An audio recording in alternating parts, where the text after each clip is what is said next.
Okay. Morning, evening, good afternoon, whatever. Wherever you are. Okay. So let's see if everything is working.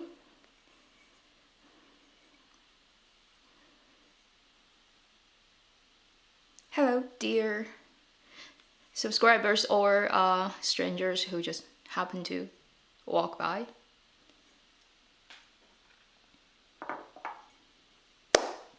How's it going for everyone?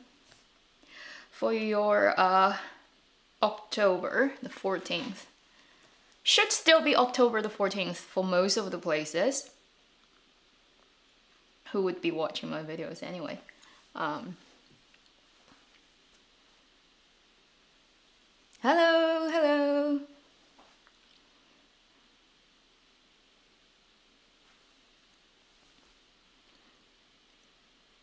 I'm just curious, like how many people are students, how many people are working or doing whatever? Because I always do my stream either on Tuesday or Thursday. I never did it over the weekend, but somehow there are always people. So wherever you are, I'm just curious to see, so you can type that out in the live chat. Why? Like why people are like okay to be watching my live stream early morning sometimes, or like late evening is understandable, you probably are off, but like for the North America, or not just North America, but you know, this part of the time zone people.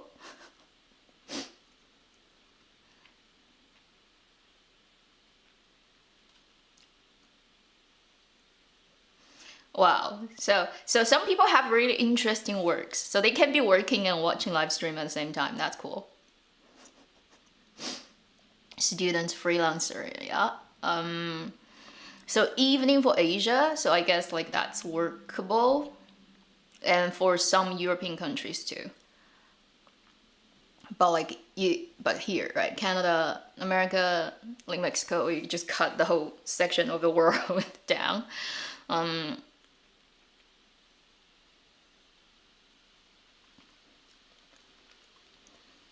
Yeah, work from home is also, yeah, a lot of people are doing that these days. Okay.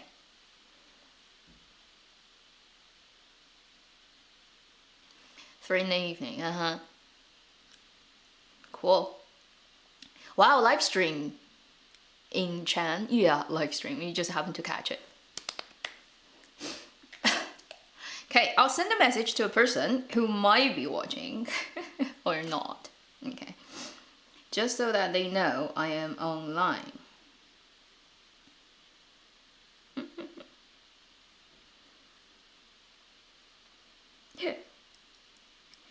Oh, you wouldn't. People I meet on internet. Okay. So, October. Orangey tone lipsticks really don't look good on me, but I still wear them today.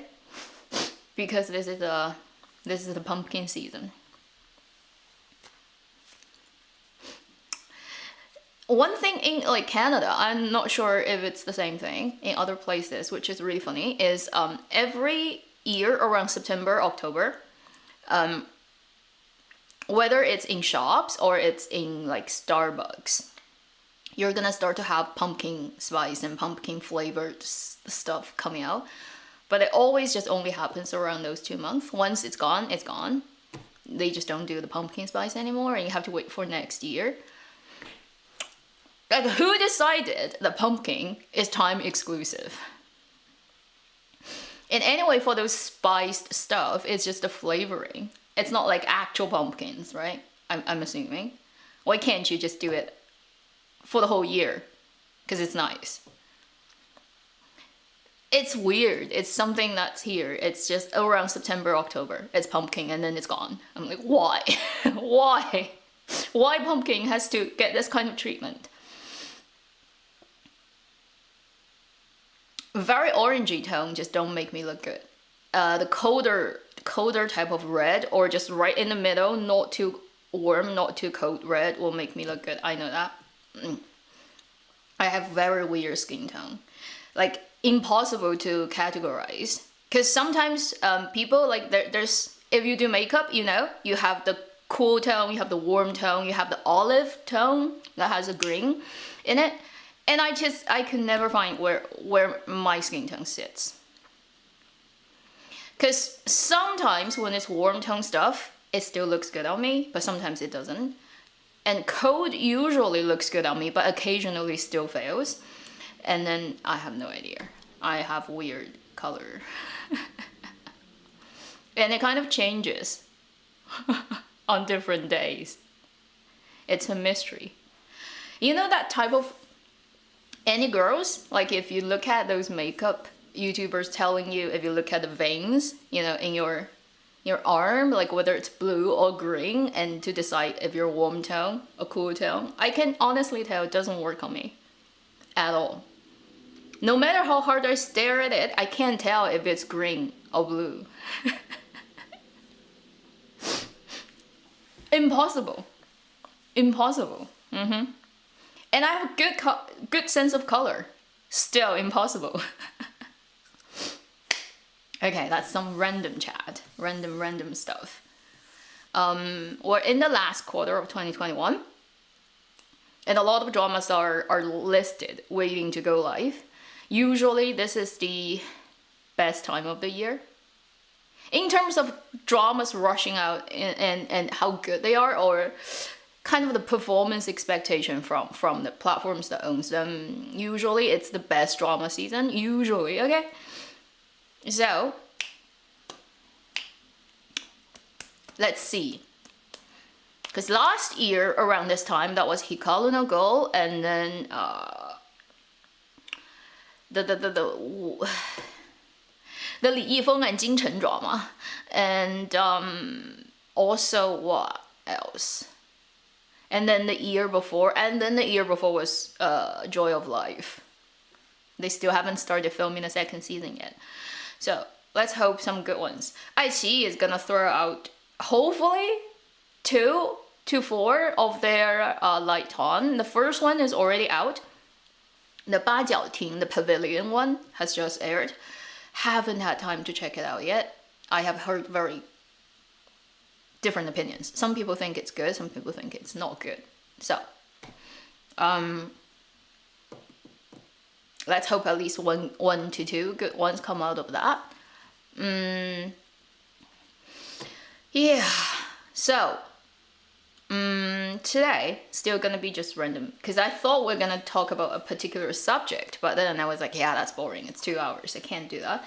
We're just gonna talk about dramas that are ongoing, and in between, I'm gonna show you something which is really lovely, that came from... So this live stream is not sponsored, but it will contain something that I will help them to promote. Okay, but it's really... It's not something that everybody would need, but if you like it, you will like it very much type of stuff. But I'll wait for a bit for more people to come in, and then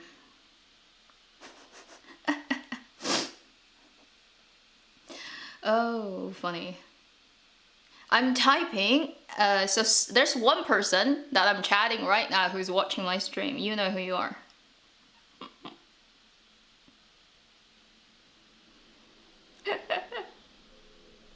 Oh, okay.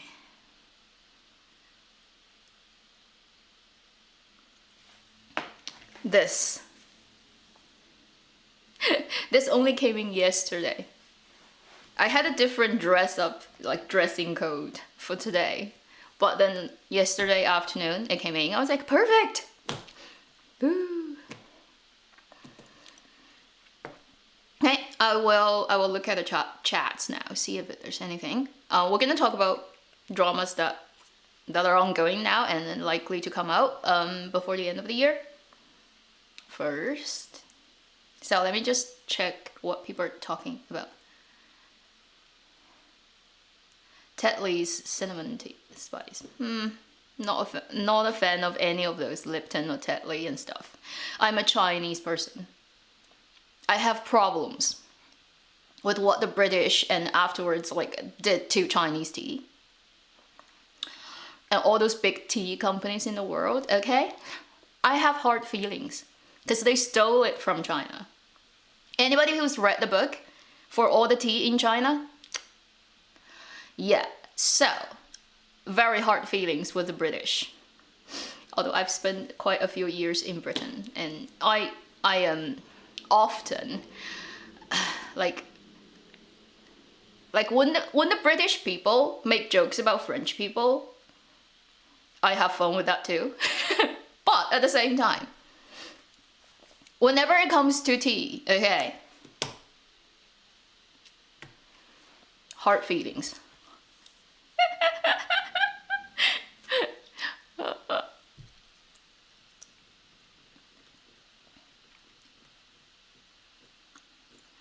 It's quite incredible. Not a tiny, just one particular species of plant can change the world's history in that way. It literally kind of, let's say, it made the precursor of our current time, of the entire geopolitical whatever we have now. You can trace all that way back to one trade. And that is like the trade war between China and Britain back in the 19th century. And it's all to do with tea. And it's insane. Anyway, talking about people, humans with addictive drinks and how far we can go with that. So when you think about that, it's pretty ridiculous too.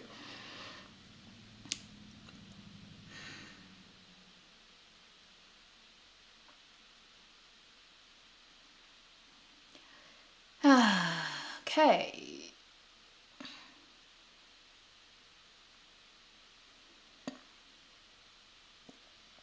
Some people ask how old I am. I am not offended by it, but I like to keep it a mystery.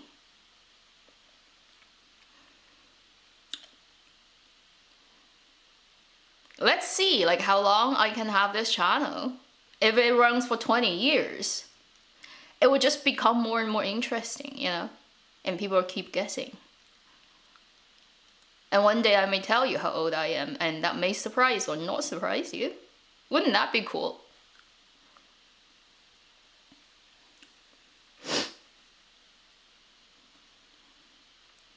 No, it's not sensitive. Like, I am so not. Like, I often forget how old I am. Like, people ask, how old are you? Like, I would have to stop and pause and like, let me count. I was born this year. This year is this. So, minus that, I am this old. Honestly, I don't remember it. I have to calculate when people ask me. I just don't keep the number in my head, and sometimes, you know, it's the next year already, and I don't realize that. I'm like, oh no, I'm that. Oh, okay. So, I guess when you're younger, it's easier to remember how old you are. The younger, because you've been here shorter, and then the number is smaller. And you can, like the year you were born is literally like only not that far away, so you can keep it. But as you get older, it becomes harder. It becomes a bigger number to do in your head. If you're not yet there, well, you'll get there. Hopefully, you'll get old enough to get there. And then you're like, I am, oh, that's the number. Okay.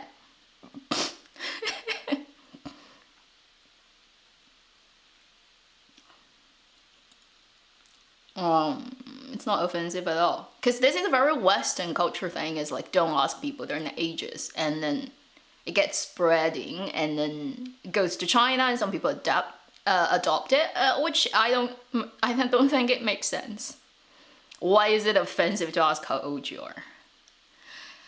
In China, it probably isn't that much of a deal. Like in South Korea, it becomes really important because people always just age rank each other, and it will affect how you talk to people. So you kind of have to know how old they are, which is also really, really inconvenient.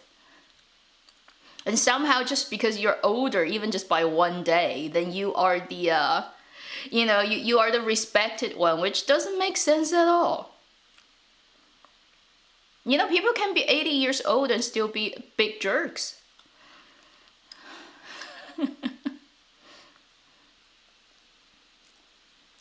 I do watch K-dramas, but not recent years. The very famous ones I have, but like the current one, Netflix, number one, the most popular one, I didn't watch it. I just looked at the synopsis. I'm like, ah, that's like such an old thing in drama and TV and filmland. And they're not really doing anything new with that subject. I mean, it's been played for how many decades now, starting with the Japanese whole the battle royale thing. So I'm like, yeah, okay, not interested in the subject. Just different, invent more weird ways to massacre people. Maybe very stress relieving, but I'm like, I'd rather not watch that. The Squid Game is everywhere, but I'm like, I'd rather not watch that, okay? Although the actors are good. Like the couple of actors in that, they're very good. Some of the best from Korea. And they've been here for how long? Like the male lead actor, he's been around how long? He's been there forever, basically. Like I remember the days when he was super young and that face was not yet the middle-aged man face. How many years has it been? Good actors. Okay. Yeah, the Alice one is from Japan. Yeah, I know all those famous ones. And I've watched the Japanese films, the Battle Royale, many years ago.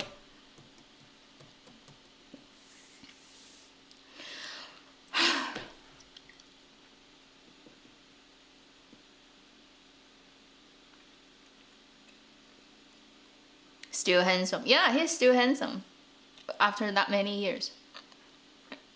Good-looking people are always good-looking. As long as they don't get fat. Like they keep their shape and then they'll age to good-looking old people.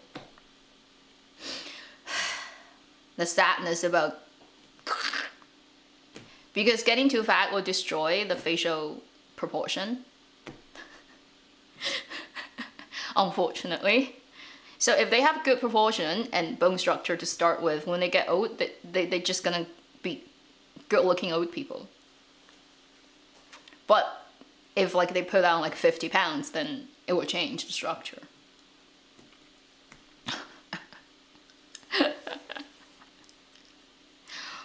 Particularly for actors, it's unfortunate because lenses just make you look fatter, always.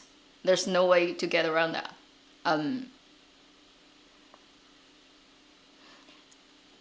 So, you always appear to be bigger, one size bigger than what you really are in real life, compared to when you go on camera.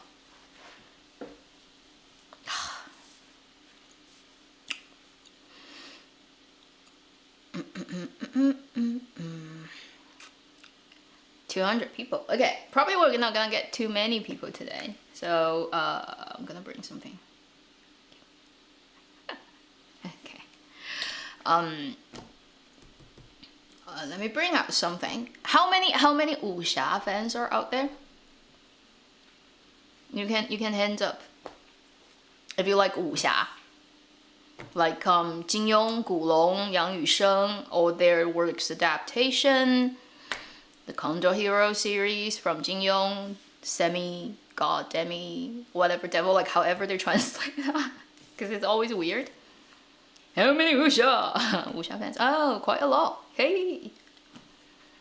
I was thinking about making this a wuxia specific one, but we don't have a wuxia drama ongoing, which is really... Please, come on. Snow Sword Strike, come on, come out now. Like, what are you waiting for? I think they're waiting for the final license. They're on the brink of getting it. The Snow Sword Strike.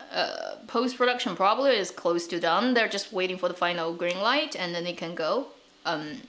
They're still waiting for the final license. That's what I heard yesterday. So, let's hope it comes out before the end of the year. Okay, so, here, I'm gonna bring something into the camera, and it is something that I wasn't aware of myself. A book publisher reached out to me and saying they're publishing a limited edition of a graphic novel set that is about Jin Yong's Return of the Condor Heroes. And this is done in Singapore back in the 90s. That was when it was first published, and has over 2,700 pages, which is insane. They did the whole book, and that was first published in the 90s. Now they did a 2021 reprint, but it's a limited edition. There are only 1,000 copies out there. If you check the links in this video, should be there in terms of what that book publisher is, Asia Pac in Singapore. So because it's a limited edition, it doesn't really have any special offers, but they want to put the news out as the book is launched. It's literally launched on October the 9th. Initially July, but it got delayed a bit. So they sent this set to me so that I can put it on camera back end of May. Can you believe it? They sent it out, I think early June. Didn't get to me until September. Love the cross-ocean shipping. I'm gonna show you the book, so it's huge, okay? If you check out the links in the description, you should be able to find a video they put out recently about their book exhibition, and then the link to their site. Okay, so, see? Oh, this is really heavy. This is 6 kg. So it's close to 15 pounds, no, 13, 14 pounds. And then it's 6 kilograms, really solid books. They have this blue, which is the English version. And so everything is English. I'm gonna take it out for you to look at it. And then there's orange colored, which is in Chinese. So they have both ones. And there's 1,000 print, limited, and then each set will have a card in it that says which number of set it is. So once it's sold, it's gone. If you're interested, you can check it out in the link. Also, the book is sold on Book Depository. How many people are familiar with that? You can use this to work out. I'm pretty sure you can, but I wouldn't recommend. Okay, 神雕侠侣. So this was first, this is collector's edition box set, first published in the 90s, and it's done by the person called Huang Zhanming. That would be how I pronounce it in Mandarin. So, 6 books, total 2,700 something pages, which is also quite crazy. So each one is a hardcover book. This is number 1. Let me just check, because I think they have a card. Yeah, and I put it somewhere. Oh, okay. So there's a card in it that will tell you what's the signed by the author, the graphic novel painter, and then that's the number. They will have a number of the set. How many of the 1,000? So this is the blue, this is the English, the orange is the Chinese. I don't have that. I asked them to send me English ones because I thought international audiences. So the books will look like that. Jin Yong, and first couple of pages are color, and then also on gloss, and then it goes to the normal, let's say, the graphic novel paper, like that. Okay. I haven't actually read this before. They reached out to me. I don't even know this thing existed because I've only ever read text versions and novel printed, like words. I don't know a actual full graphic novel version of this is 神雕侠侣, so Return of the Condor Heroes, existed at all in this world. And until they reached out to me, I was like, what? Really? I have no idea. And they have also a digital version. So if you go to their website, you can buy the ebook, which will be cheaper for sure than the printed version. And you can also buy the whole thing. It's big, huge PDF files. I'm gonna try to, okay.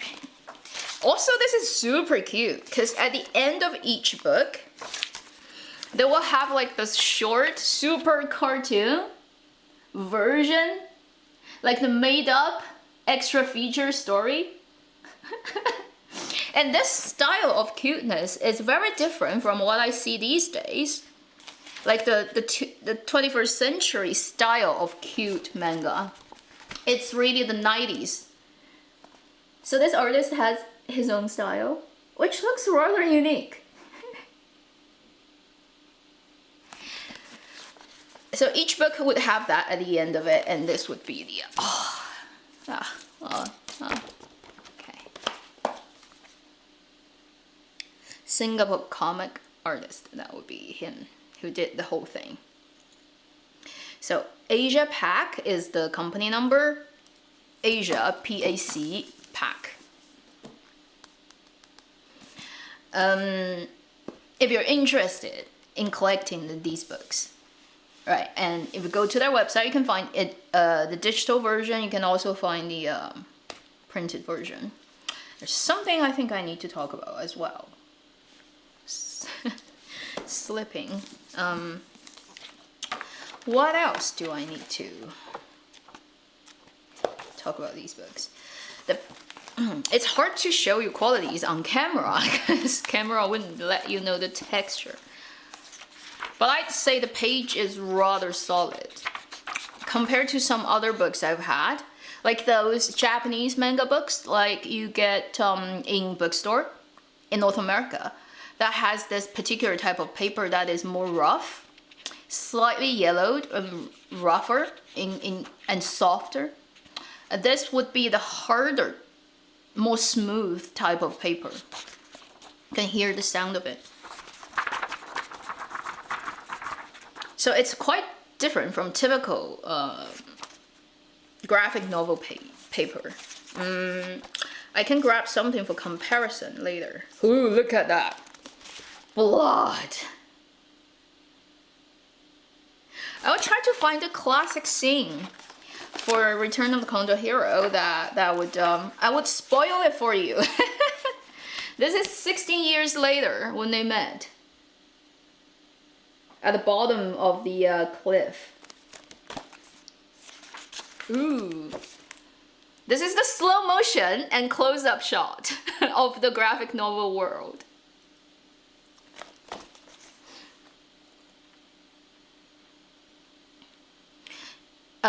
The link, okay? Can you? I think you should be able to see it because I put it in the description. Can people tell me whether it's there? In the video's description box, there should be a link to the book.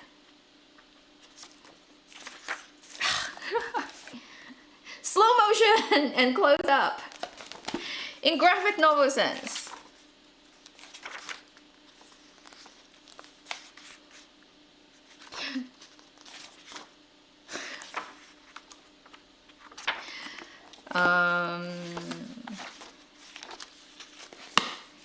If you have a scene that you want to look at, let me know. I can go and try to dig it out.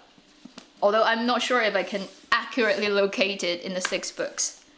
You're gonna see me in pajamas, but it does not matter. I'm just gonna try to find a book for comparison. Okay. So, this is the, anybody who has this? Polar bear? So this is the manga I have.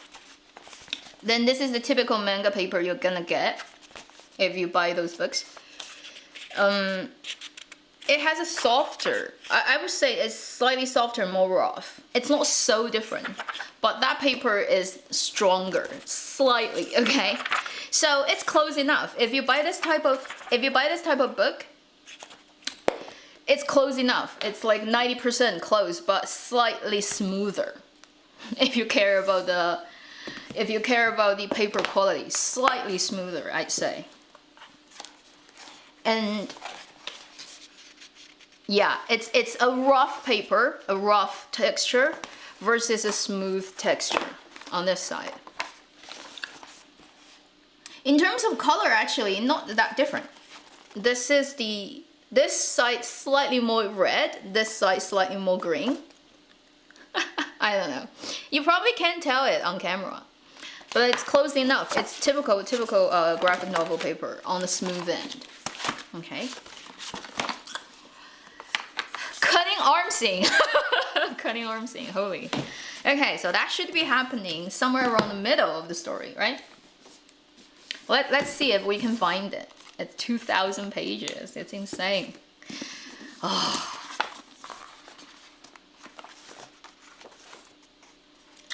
Okay, arm.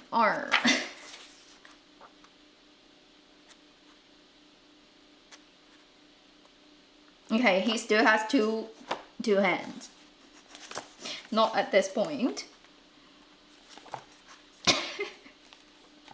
How many hands do our male lead have?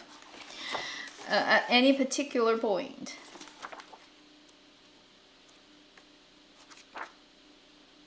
Oh, it's close. I think I'm by it. Ooh, okay. Cutting the arm scene. Hey.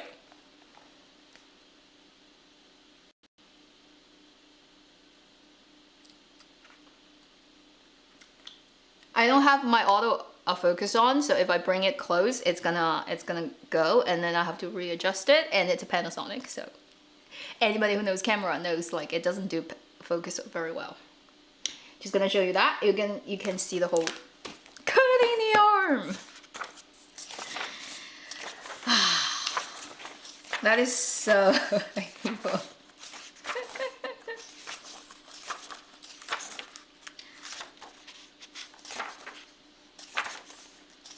So it has the whole, because if you're familiar with Condor Heroes, it just has the whole set of books totally translated into picture form. That's it. Everything. Every plot is in it. Okay, I know I'm a little bit lagging internet because I can see it. I was lagging for a few seconds. Should be good now.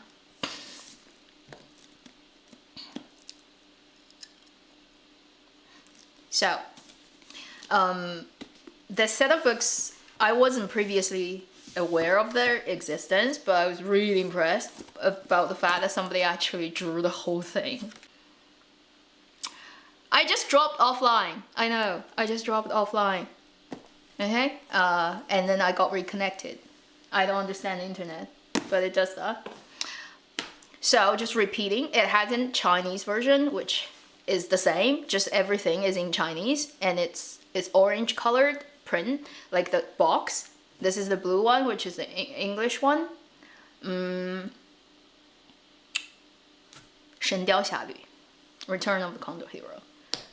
And its particular art style, I'd say it's very different from typical Japanese manga, because I've never read this, so I didn't even know. When I first looked at it, I was like, oh, that's an interesting style. I haven't really read anything that's this kind, but it's pretty interesting, and I'm so happy. So I'll say a big thank you. If happened, I told them I'd be doing live today, but I'm not sure if they're checking because it's Singapore time, really late at night. I don't think they're looking at this, but I want to say a big thank you to them. So I don't get anything apart from just I got a set of books, which I still feel like it's a good deal. It's something that I didn't know that I would like, and I wouldn't buy it myself in terms of I don't even know it existed, really. So until they told me it's there, I wouldn't know. But I really appreciate that they sent me this, and it took it over 3 months on the ocean for it to get to me. So be aware this is rather heavy, and if you go to their website, you can see what are the countries on list that can get this shipped. So it includes quite a lot of countries, probably over 100, but you still want to double check if you want to buy from them and then get it shipped to you. And it might be very slow shipping just because of how big it is. It probably wouldn't go by air, it would have to go by ocean. I don't know like exactly how it works for the shipping, but it's 6 kg the pack, so it's big. Obviously, if you're in Singapore, you're in luck, right? I don't know. Maybe you can even go and pick it up. I don't know. Or generally speaking, in Asia area, it probably will be easier. I don't have discount code because this is limited edition, and I guess like they just want to reach out and let people know it exists. So that's why they found me. I don't know how many other people they found. Yeah. Oh, okay. Some people have bought stuff from Book Depository. Okay. Cool. So, you can check out the live chat because someone said they ship it for a long time anyway.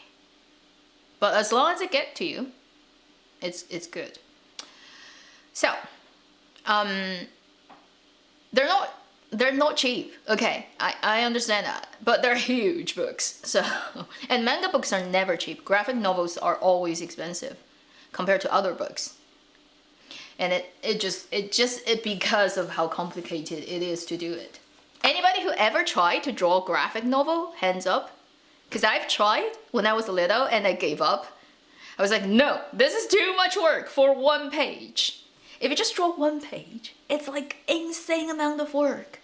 And thinking about draw like 10 and 20 and 30 books, I'm like, goodbye. A lot of Japanese graphic novel artists die on their desk because of how much work it is. They die of exhaustion.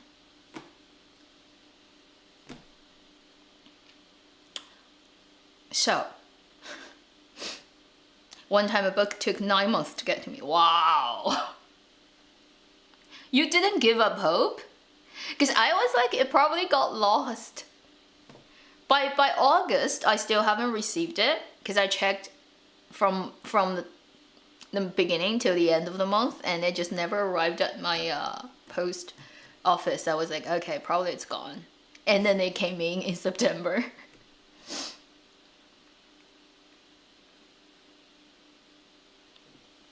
Yeah, so they have their own website, but it's also on Book Depository. So it depends on how you want to get it, I guess. If you want to. So now you know this set of books exists, which is quite amazing.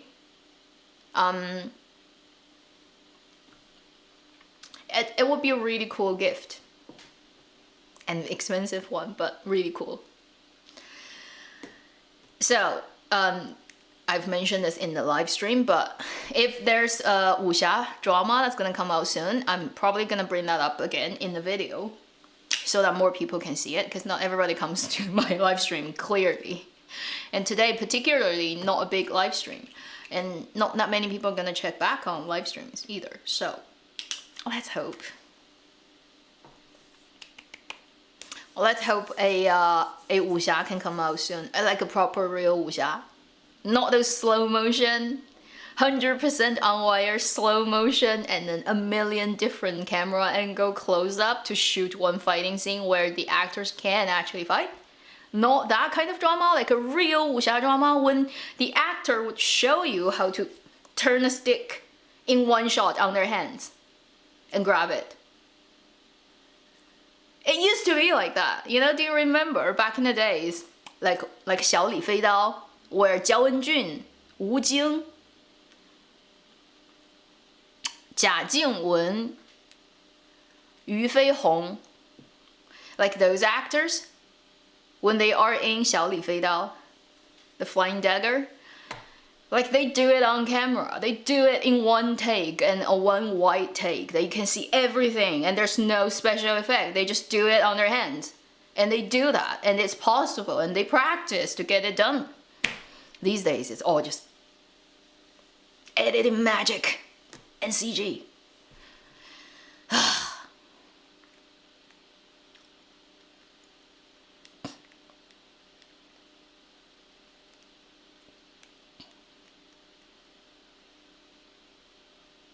小李飞刀, yeah. It has Wu Jing. What can you, like, you can't complain, right? He is a professional, real fighter. Like, you don't want to fight with him because he's gonna take you out. For real. So I hope something with real wuxia vibe can come out before the end of this year, and I can bring that book in. But hopefully at that time they haven't sold out all the copies. Because if they sold out 1,000 copies, then it's like okay, okay. Or maybe I hope they do have them sold out really soon.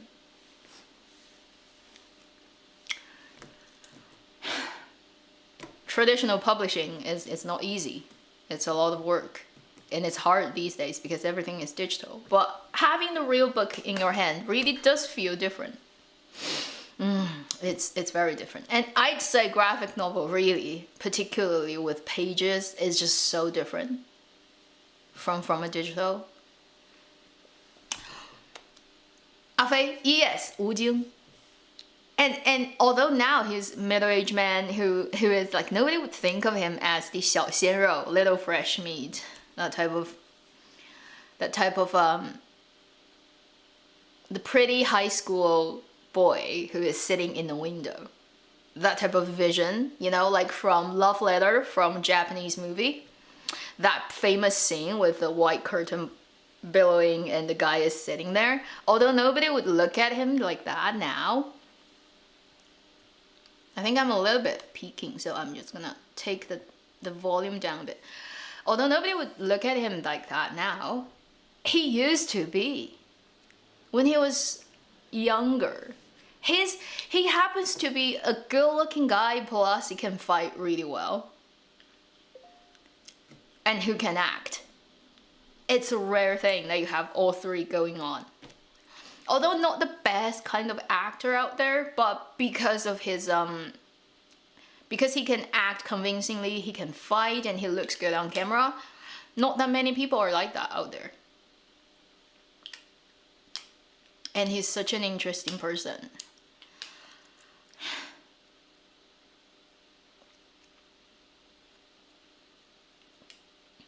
Yeah.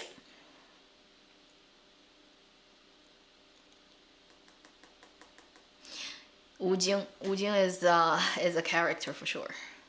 What an interesting person. Oh, and then also coming with the book is a set of postcards.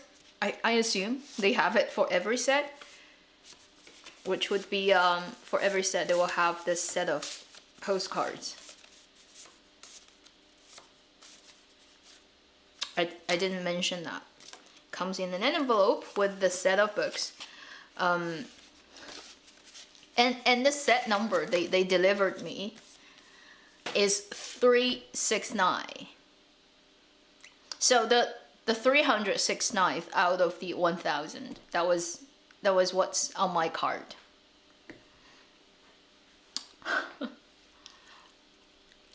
And this is a great number.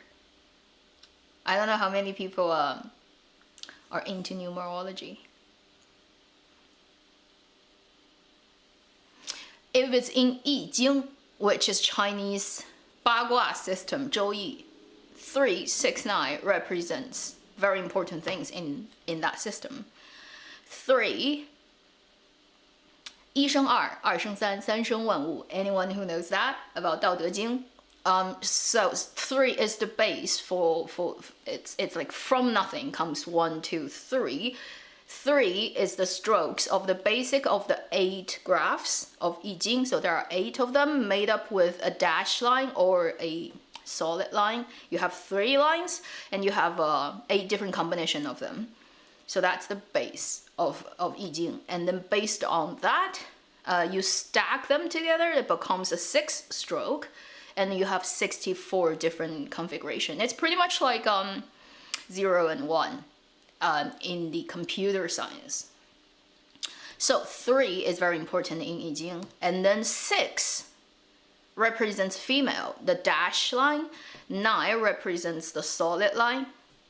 So in I Jing, when you look at the explanation of what each stroke of each graph is about, it will talk about the dash line as 六, which is 6, and then the solid line as 9. So 369 is the I Jing like sacred number, which is like, wow, so cool. I got this. Also, It's Tesla's favorite number. Tesla likes 369, so anything that's in 3. 369 to him is the number of the secret of the universe, and that has the beauty in it. So he likes everything that's in 3, or in the times of 3. Any Tesla fan probably knows this. So when I look at number, I was like, oh, cool. Although it's just written by hand, a card, how many out of 1,000, it's still really cool.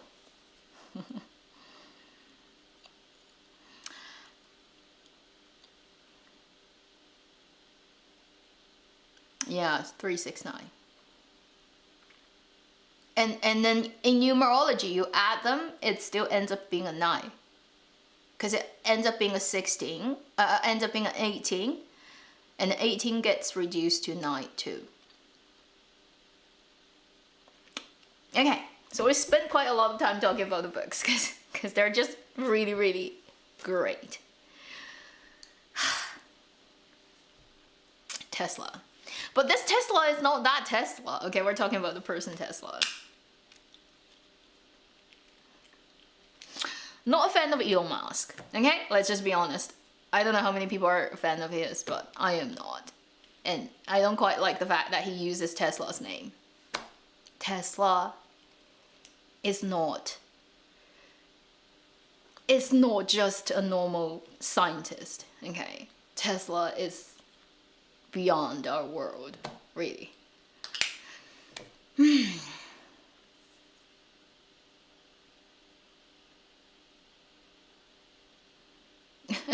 I know. Somebody sends a long message in Chinese. Hi, hi.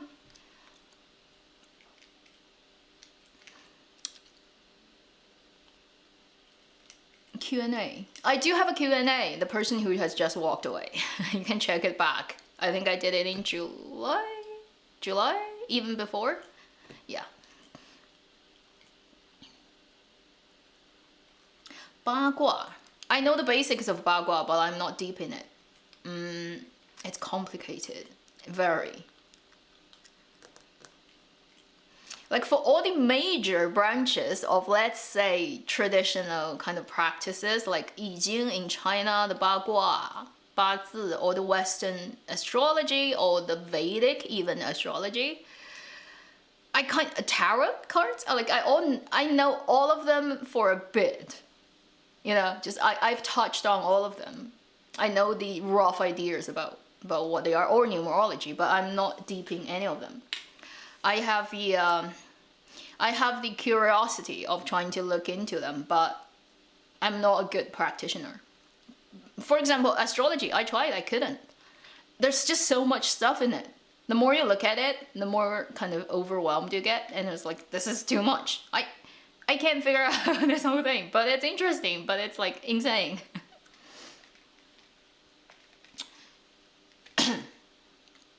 Although you can cross-reference, and usually for the same thing in different systems, if you use them to look at the situation, it comes out roughly with the same result, which is interesting. So there's some kind of level of truth behind all major branches of this type of thing in this world. Because it all comes down from experiences, right? Thousands of years of collected incidents and as ways of interpretation. So it would be to a percentage accurate for all of them, because they all come from years and years of experience of people collecting data, right? And trying to figure out what is making it work in this particular way. So it would all kind of work to an extent, but you don't need to get too deeply, like too superstitious about that, and you all only believe in that. That wouldn't make sense either.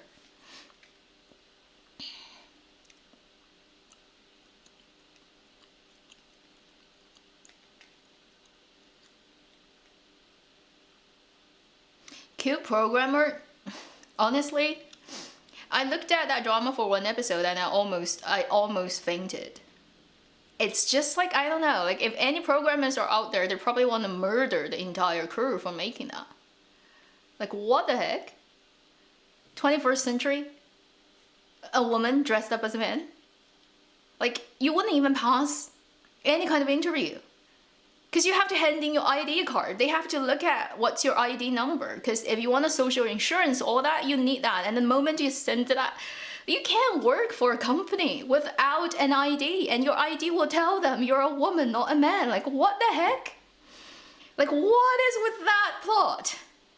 Sorry, like, for being, I don't know, like, you can't just step on reality that much and claim it to be a drama that's worth watching. It's just slapping across audiences' faces to the point where it's like, I don't care who plays the leads. Even if it's an actor that I like very, very much, I would not accept this kind of drama. I'm like, goodbye, you don't respect me at all. And I'm not gonna watch your drama. End of the story. When I saw that plot, I'm like, if it's like 2,000 years ago, okay, it makes sense for a woman to dress up as a guy and somehow pass, because there's no really systems to identify you. As long as you don't undress and you have small boobs. But this is 21st century. What the? Not even gonna make a rant video, because that drama is ridiculous. For it to exist is ridiculous. And for it to pass censorship is not making sense at all.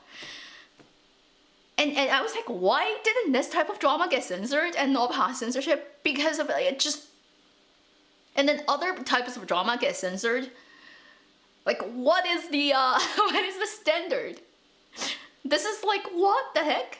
Anyway, so the cute programmer is like, no, goodbye.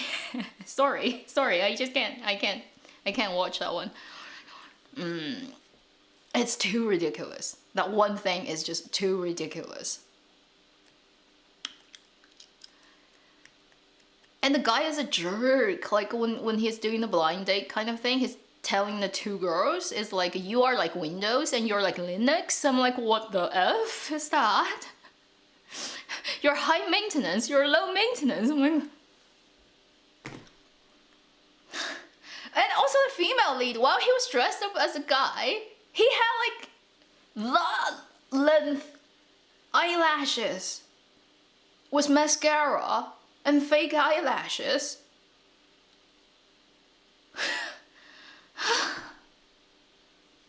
You're trying to be a guy. Like, what's wrong with you?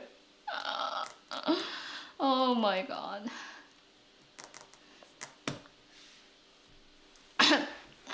Xing Zhaoling, come on, what's going on with you?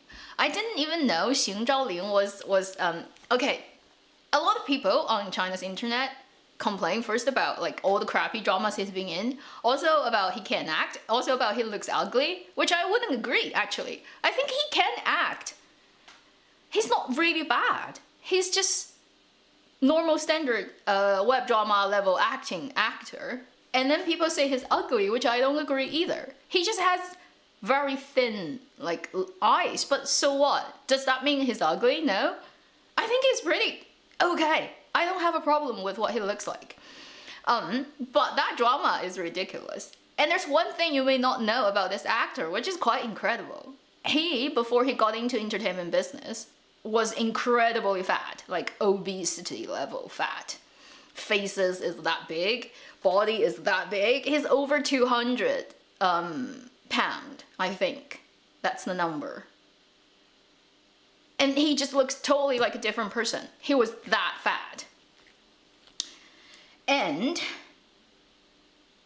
he took the effort to got to this skinny today and kept it at there to be an actor.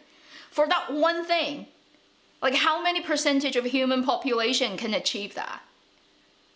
It's not easy. Anybody who has lost weight, and particularly really obese level and down to like skinny, that job, like cut half of your body weight down and kept it there, knows how insane that task is. I have a picture, I'm trying to find it on my phone, of just how fat he used to be. Wait, do I have it? To show you guys, you know, just for that one thing, I admire him. And 99% of the people who out there and talk shit about him doesn't like are unable to do that if it's them. Okay, I only have this tiny picture. I don't know anyone if they can see it. That's him now. And that's him like high school. And he kind of lost half of his body weight to get to what he looks like today. Or at least like what, 40% of it.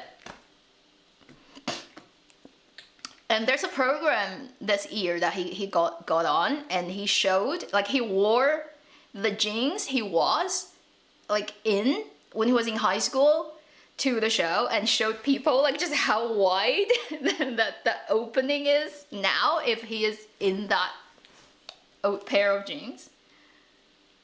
And I was like, I have no idea he was like that. And it also just shows you 每个胖子都是潜力股. Every fat person is actually a really potentially good stock. This is Wang Anyu also. Can you see that? Wang Anyu, right? He has the Fan Chen Chen BL drama. I don't know if it's ever gonna come out now, but this is what he looks like now. This is what he looks like when he was younger in like middle school. Little fat boy. Quite chubby boy that turned out to be wow. When they lose weight, you realize this is Hu Yitian. Hu Yitian skinny now, and Hu Yitian when he was younger. What a change, right? This one I have Li Xian. Li Xian, you probably all know him. Go-Go Squid. Chubby face. So, talk about being an actor and how important it is to just be thin, unfortunately, for that particular career path.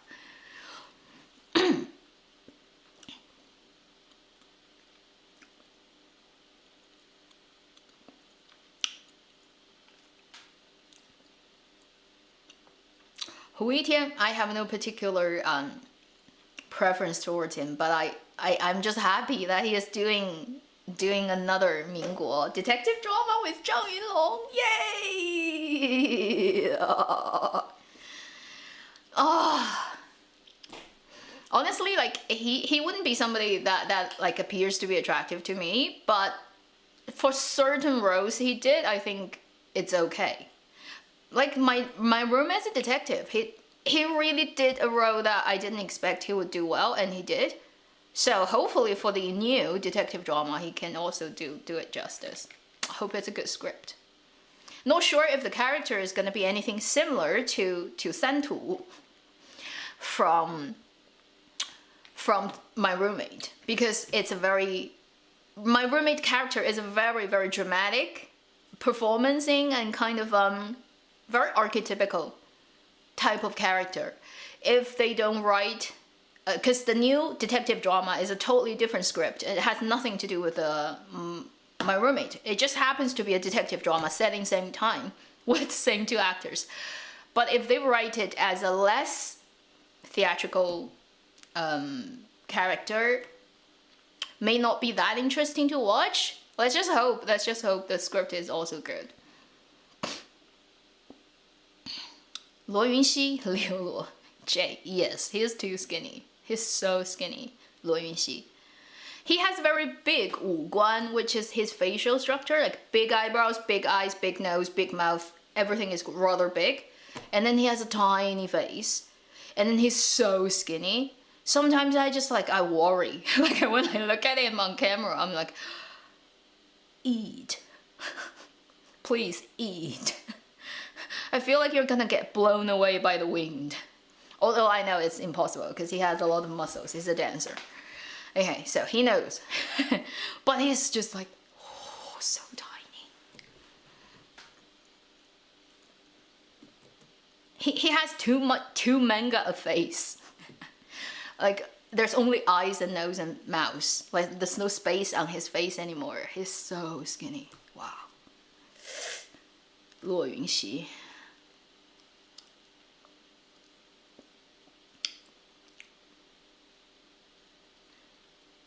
C-nets don't like muscular guys. In general, I'd say yeah. Well, more like young girls kind of aesthetics. It's not towards the very muscly guys.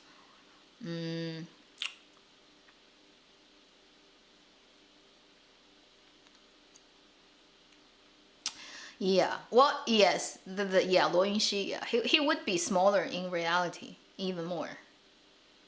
So think about, like, if you look at me, which appear to be a certain size, although this lens right now is on probably 40, 35, something. Let me just see. Whoo. Okay, I'm about 28. That's the focal length. For all the camera geeks out there, you will know I am compressed. I would appear on a 50 to be fatter. Okay, so the videos I've made recently, the review video that has a really white background with a window in the back, that was shot on a prime, which is equals to about 85. Okay, so go back and check my my Tuesday video. That is at 85 lens on me, and I'd say in between that lens and this lens would be how I look like in real life. So reduce that. Any photographer out there, reduce that in your head in about to about focal length 50. Probably would be closest to eyeballing a person. So right now I am on a wider, so I'm more not compressed this way, but like dragged out that way. And then on the Tuesday video, I am more flattened than reality, but close enough. Now I'm that way. So for actors, right, the reality is, depending on what kind of lens they're on, they would also appear to be more So you better have really good facial structure to start with, so that however the focal length changes, you still look pretty good. And then for different like close up and stuff, you know, if you use telephotos, then if you already have a really flat face, you're just gonna look flatter and bigger. So not an easy job. Trying to entertain the lenses and stuff.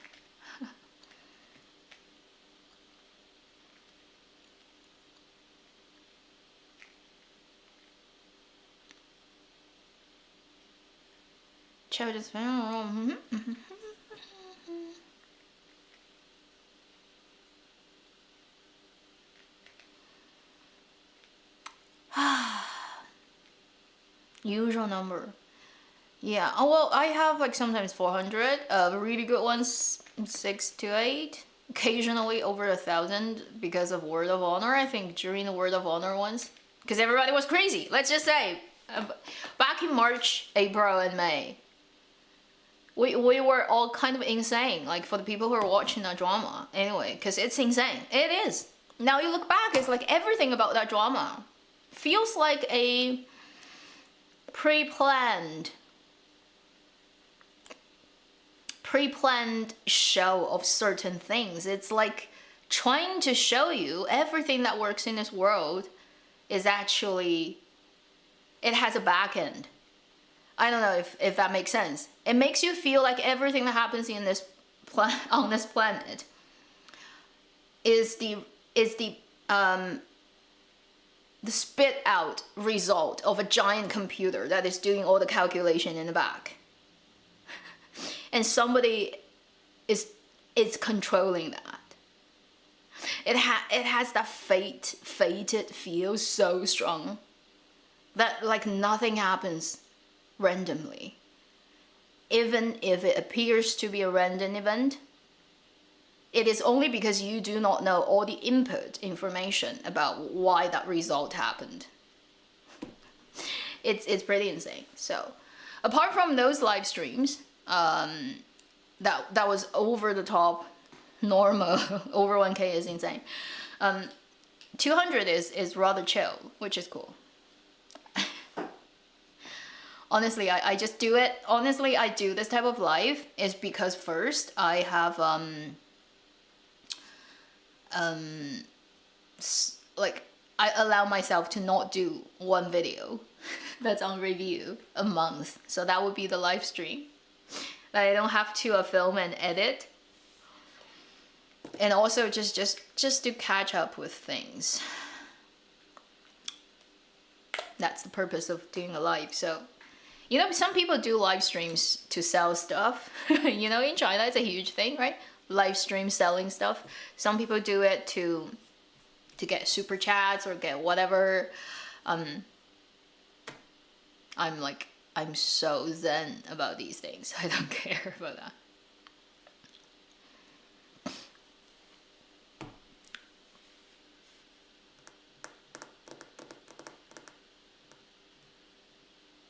What am I watching now? Diary for sure. I'm also watching the the one that I've just made a video about, but it only comes out at weekend. So this week's new updates haven't come out. I am starting to watch the one with Dong Jie and Yin Fang, which I think could potentially be a good one. 母亲大人, talk about the mother and the son. And then I'm gonna check out Truth, 真相, which is 陈星旭and 盖月熙, just aired. I'm also gonna check out Haven't, the 爱奇艺 Light On, Haven't. they're on my list. I've been doing drawings for a couple of new things I want to do in my shop. I'm waiting for a kind of a particular type of paper to arrive to see if it works with my design. So I've been doing drawings like crazy in past couple of days. And I had no time to just check out dramas all the time.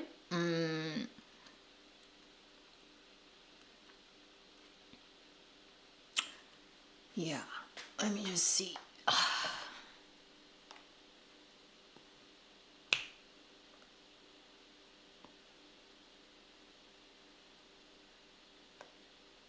So I've been doing like drawings on new potential stickers. A lot of them. So I've been working like crazy. Anybody likes sweet stuff? This type of drawings takes a lot of time. I also have succulents. And then trying to figure out a way to do them in both color and foil, which will be cool, but I have to test a lot of things. And I also got a new printer to do that because I need laser. What else? Oh, and I'm also trying to, but it's early stage, I'm still practicing. So in the future, if it's possible, I don't know, I'm still practicing. I may be really bad at it and not being able to produce it at all. If that's the case, then it wouldn't be flying. But if it did take flight, you will know. I'm trying to start to make something that will mostly be used as hair ornaments, but also you can use it as pin or home decoration, but that's gonna be crazy. Anyway, a particular type of Chinese traditional flower making, which is quite insane, but I'm practicing it, so I hope it works out. But if it doesn't, then it wouldn't. And because where I live, about the shipping is always a problem. If I want to make that a business, I have to figure out an insane way of shipping things, which I don't know if I should pray for that shipping company to come to my city first, or praying for I figure out a way to get things shipped out. Because if I make those things, it will be in 3-dimensional. It wouldn't be able to lay flat in an envelope, so I can't ship it with Canada Post anymore. I have to find alternative shipping. It would have to be in boxes. Not figurines. Figurines, in a way, figurines is also too time consuming, but also, you can't really use them. There are a lot of things that are really pretty, but you can only put it on display and just look at it, because what can you do with a figurine, right? Put it on a shelf, really, that's it. Look at it. You can't interact. Whereas if I make something that is possible to be worn, like a hair ornament and stuff, then it just has the more direct connection with humans. You can actually put it on your hair. You can also put it out and look at it, obviously, but you know, I just feel it's a more inventive way to do things. You can have more creative output, whereas making figurines is always and plus it's just so time consuming. Making one particular thing, you have to wait till it to dry and then put this out, and paper clay is hard. Paper clay, you cannot fail, basically. You cannot make mistakes. You make a mistake, it's ruined. That type of thing.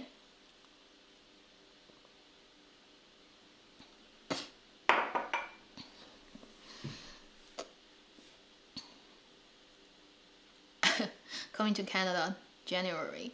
Actually, shipping within Canada is also expensive. Sometimes shipping to US is cheaper, can you believe it, than shipping to other places in Canada. So if you, because of US has a lower logistic cost than Canada. If I ship something to a faraway place from where I am in Canada, in a package, which is not a letter, that will have to calculate the weight and dimension, goes as a parcel, often is much more expensive than shipping to a city in the US. Huh? How interesting.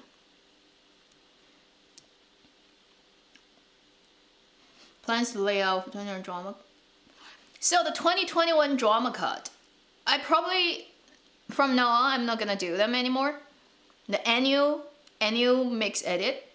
One reason being, it's just an insane amount of work. I would have to start planning now to get something out before the end of the year. I have to download all the clips I need. I have to go and search every drama's like that 1 second I need. And it usually is like 40, 50 dramas. Every one of them have like 20 to 40 episodes. I have to find out 1 second within that entire timeline. And I have to get the similar definition version. So if all of them is high definition, it's good. If one of them is lower, then it wouldn't look good. So I have to do that. Then I have to find the perfect music. And then I edit. And I really don't get anything back from it. Because I don't, on YouTube, because all of the dramas are copyrighted by other owners, so I can't have monetization. It wouldn't work anyway. You wouldn't be able to. And then on Bilibili, this type of edits just don't get views. I think last year's video, I only get like 10,000 views, even up to now, which is just like whatever. So I would have to spend hundreds of hours doing that 1 3-minute edit, and then I wouldn't get anything back. And then on Bilibili, it could get deleted just because in the future, one of the person in that like 40 episode, 40 different dramas, one actor, I don't know, did drug and something, got cancelled in China, and my freaking entire video is gone. I'm like, what? Why do I do that anyway? So after thinking through that, it's just not worth it. If people pay me though, I don't know, some kind of big organization like iQIYI pays me amounts of dollars and say, just make one video of all the iQIYI drama that are good, that came out of this year, and we're gonna promote it as our whatever. And if the money is good, I'm gonna do it. You have to pay me now. I'm not doing it for free. Particularly, I do it so hard and put so much love in it, and then who knows, 3 years later, just one shot of one actor who effed up in their life, or not, I don't know, and they delete my entire video. And I'm like, what? All my Word of Honor videos are gone from Bilibili now, pretty much. They delete, like they took it down from Bilibili's backend. Pretty much all of them. I'm like, what?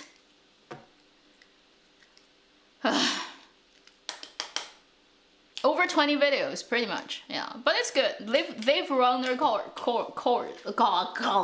course, and then they're on my second channel on Extra on YouTube, so it's fine.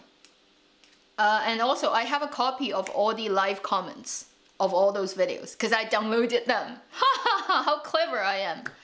So I have like thousands and thousands of live comments that I can replay on my desktop end. If I put my video and put that ASS file, which is a subtitle file, run it on VLC, it's just gonna show everybody's live comment to me, but only me can enjoy it now. So it's not the worst, but you see this type of work, like the mixed cut at the end of the year, it's just too much work, and I why would you do it? 为爱发电 has a limit, right? You can only 为爱发电 that much, but before you're like, what? Why? It's not worth it. So, unless Youku, Tencent, iQIYI, I don't know, Bilibili, whatever, Mango, come to me and say,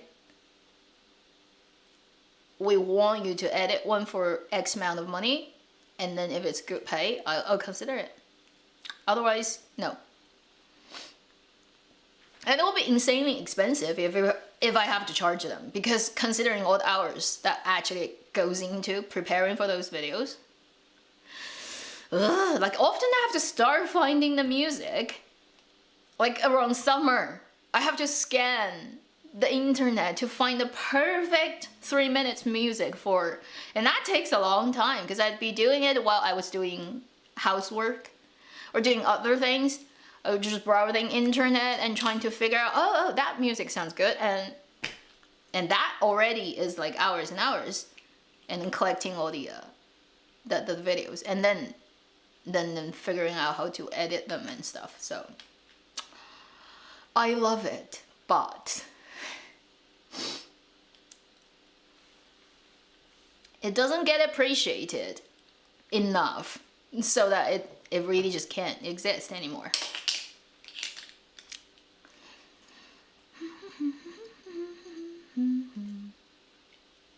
And basically, I'm just not doing it for free anymore because it's too much work. And honestly, if you work at a media company and you're doing this type of edit for commercial, like they ask for you to do it, to buy it, it will be insanely expensive.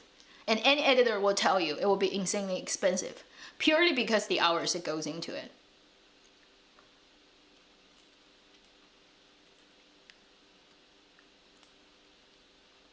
Yeah. And particularly this year, okay, because of Word Honor now is like officially in China, is not online, but there are a lot of lines I would love to use from that drama to do my edits, and I have actually found the similar lines showing up in that drama, showing up multiple times in other dramas. If you edit them together, it's one of those matching cuts that will look really great. But because of Word of Honor is like banned in a way now, you can't use it. So if you put it in that end of the year edit, that video is not gonna get passed from it's just not gonna show up on Bilibili.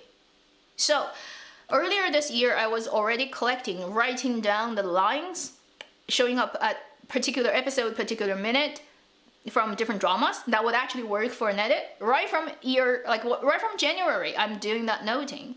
This drama, this episode, this minute, set this line, which is similar to that drama, that episode, that line. And then I was already writing it down, and I just realized there's a lot of Word of Honor lines that will work for other dramas' connection, which will look great in the mixed cut, but because I can't show Word of Honor. So, because Word of Honor breaks down, then every other links would not work anymore. So that plan of edit is effed at this point. So I'm not doing it now to try to start researching and finding new connection points. That totally does not consider Word of Honor. Not doing it can't happen. So, end of the story.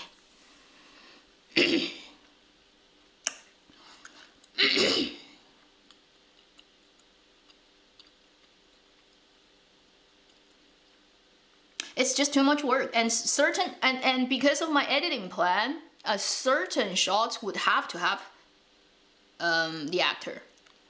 Otherwise it wouldn't work. It just wouldn't work with my plan, but then I can't use him, so everything else can't work. So I'm like, this is October already. So like I can't figure out a way to do that.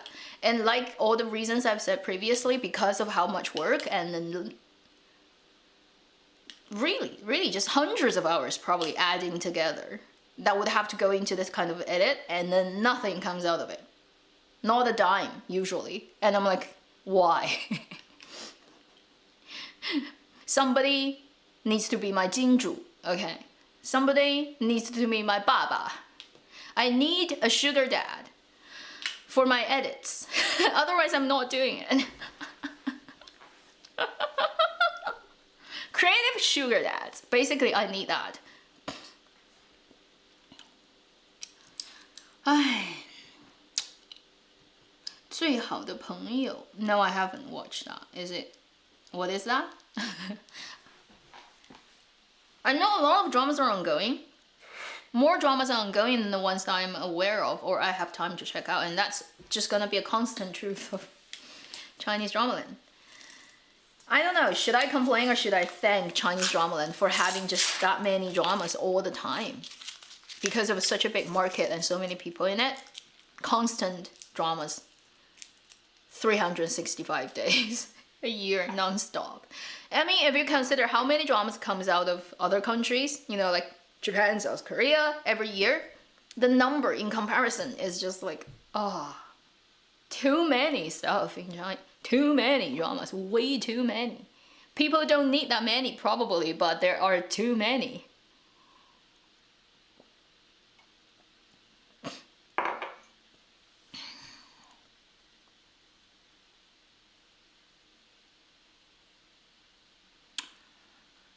After 95 actors, Yang Qianxi, best resources.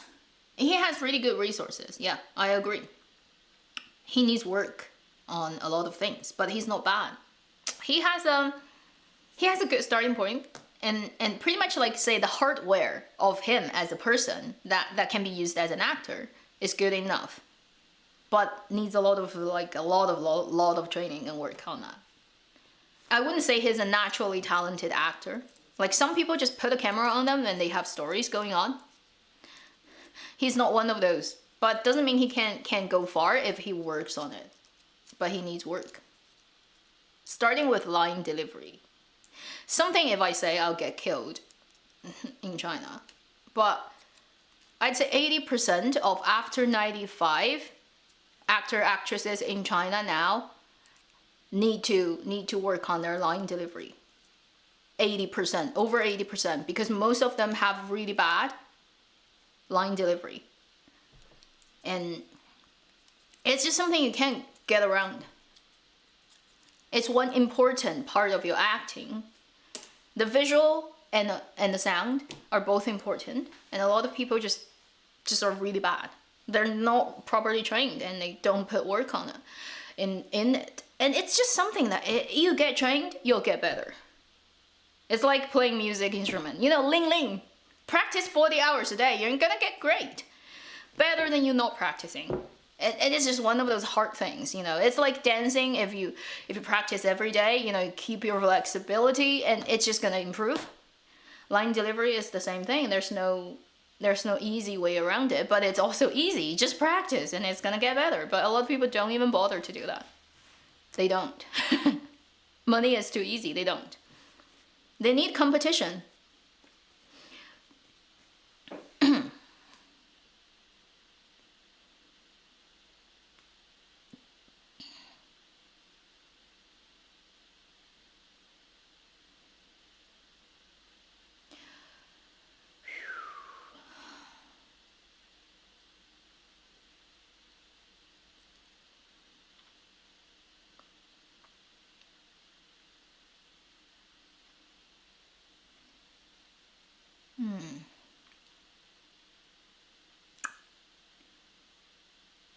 Promotion for a shop for Halloween. I don't really have that much Halloween stuff to start with, really, for my shop.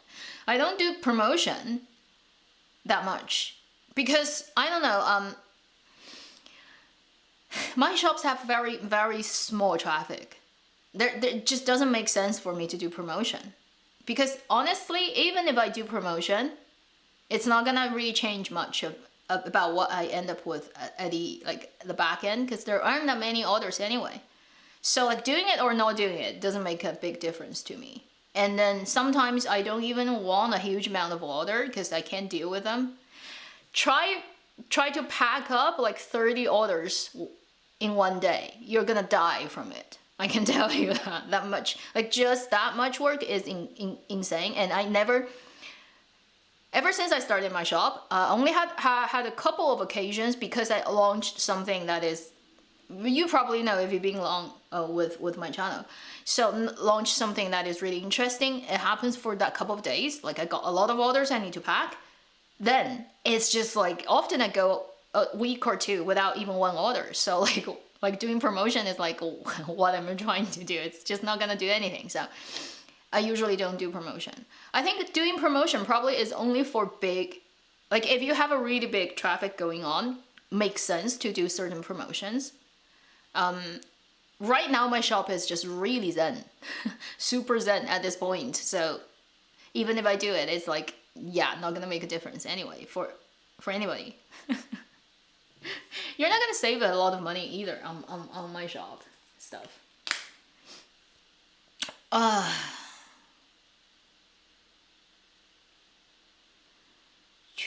Dubbing should be banned. Dubbing shouldn't be banned because for certain occasions it probably still necessary, but I think it needs to be used with a lot of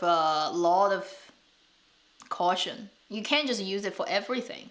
You have to have a valid reason to use it. Detective dramas, can you recommend? You mean from Chinese drama land? There aren't that many good ones, honestly. It's not a strong genre from Chinese drama land because it requires very clever scriptwriters. And really good and clever scriptwriters these days don't write scripts anymore. Because they don't get the say, so they quit. It's all crappy people or who are not trained in script writing at all, writing scripts for Chinese dramas. You need kind of the cleverest, most clever writer to write good detective dramas, but if they're that good, they're not doing script writing anymore. Ha ha ha. How beautiful is that? BL dramas are not banned. They're kind of like put on hold, or they're kind of like trying to be, let's say, you know, quiet, low profile, not doing too much of it. Particularly regarding how you promote it. If you still have 2 male leads as a lead of a drama, that's totally fine. But I think they're watching out for fandom, for crazy promotions, for CPs, for all those real person slash thing that goes over the top, and started to create again a fandom fight, a war that just gets out of control. And that is the sensitive part. It's not just to do with BL, the genre, and mostly is to do with the fandom crazy culture behind it. So if you have a 2-guy leading drama, first you probably can't have very explicit thing. That's always the thing. Like it's not, whether it's BL or GL, like GL or like BG, you just can't have really explicit things anyway. And then apart from that is how you promote it. If you sell it and you, like the platforms, the fandoms, the actors, management team just overdo it, and they must be stepping on eggshells these days, trying to figure out how to promote it. I mean like for Chapeau, for example, I think it has passed everything. It's ready. It's past the second round of censorship. It should be able to air now because it has already everything is in place. But due to the atmosphere of things, they're gonna have to be very careful if they release the drama in terms of how they promote it. It's not banned, but it's sensitive. You know, you can't overdo it. And all those 捆绑营销, right? The CP, all those like selling things on internet, like we promote a particular product together as a couple, like all that probably will have to go. You know, Bizarre. Yeah, Bazaar's photo shoots. But they're good. Okay, I have to say Bazaar's photo shoots are all good. For all those CPs they've ever done, they're all very, very good. Whether it's BG or BL, they've done so many, and they're all very, very good. And I love these. I love to see more, and they do those small videos alongside that photo shoots that just turn out to be great. I love those.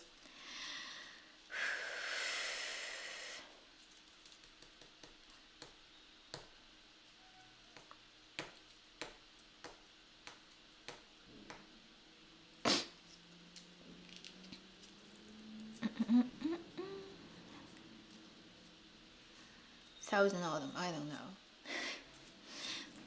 If anybody is still investing money into BL adaptations right now, they're kind of crazy. Or they will have to significantly change the IP. But if you have to do that to the point, then why buy it? Why not do an original thing? You know? So...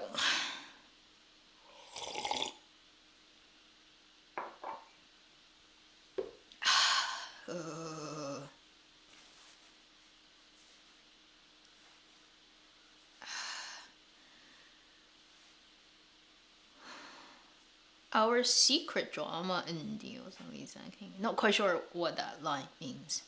最好的朋友 censor BL drama that has been Oh, okay.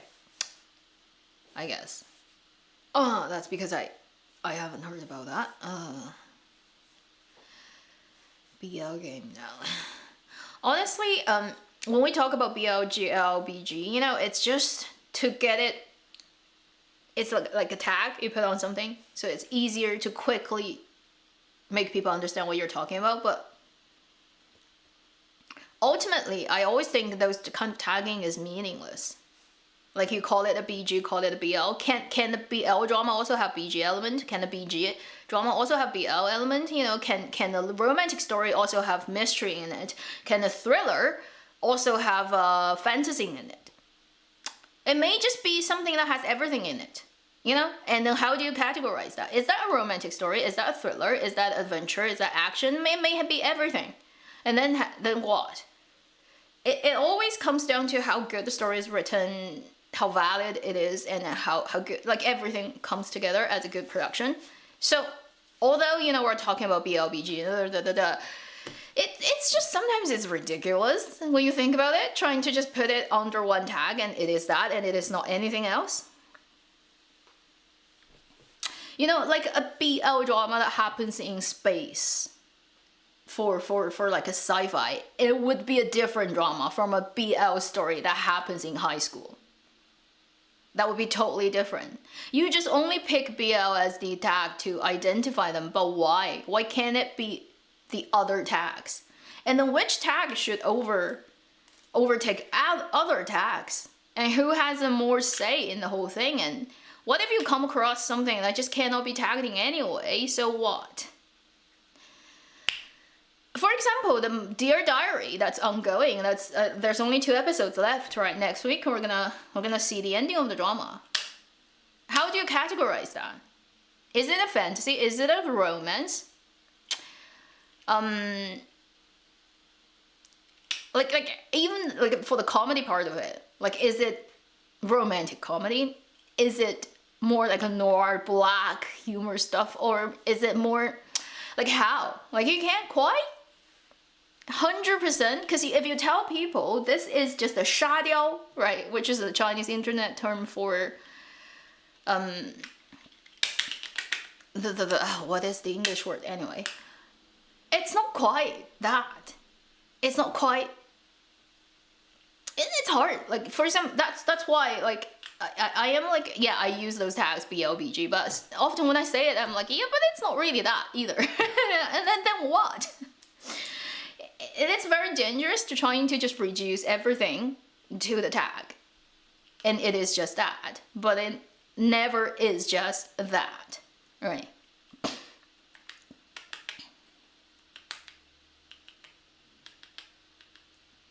Also, tagging is it's to do a lot with social media culture, because we start tagging everything and somehow making it like searchable. But then when you think about, like, tagging is endless. For example, Avenue X, tag me. How many tags can you throw out in the live chat? And then once you have all the tags that people can think of and put together, does that represent this channel or me? Not really. Yeah. Slapstick? Yeah, that could be slapstick comedy. So, also the attempt trying to categorize people or things with a word. And then because you don't belong to this, therefore you are not this, and therefore is stupid. But that's what's going on in this world now. It's the right now the disease of this world. In politics, everywhere, you know, like if you're in US, you know what I mean.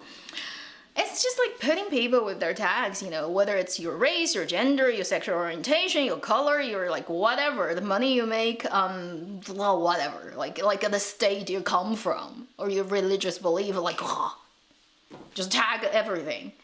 And so we're talking about, and everybody is divided. Everybody have like, for this particular theme, I wear this tag, you wear that tag, therefore we're on two sides and we're just gonna fight till the end of the day. And we're never gonna agree with each other, and we're just because I have this tag and you have that tag, therefore we're enemies, we're mortal enemies, and I just want to seek to destroy you.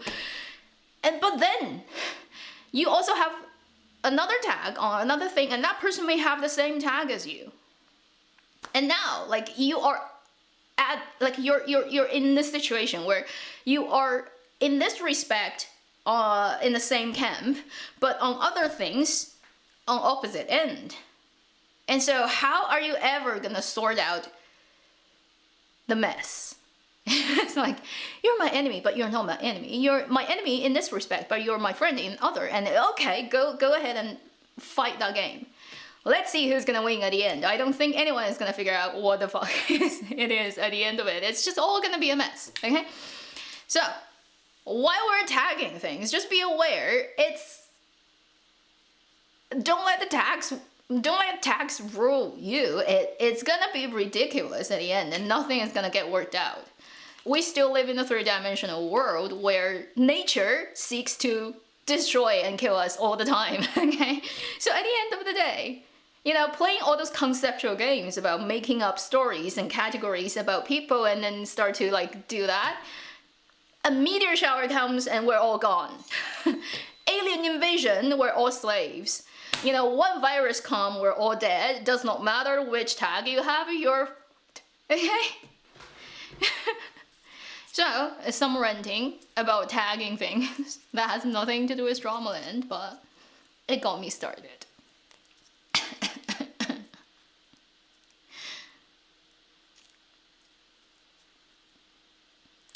Yeah.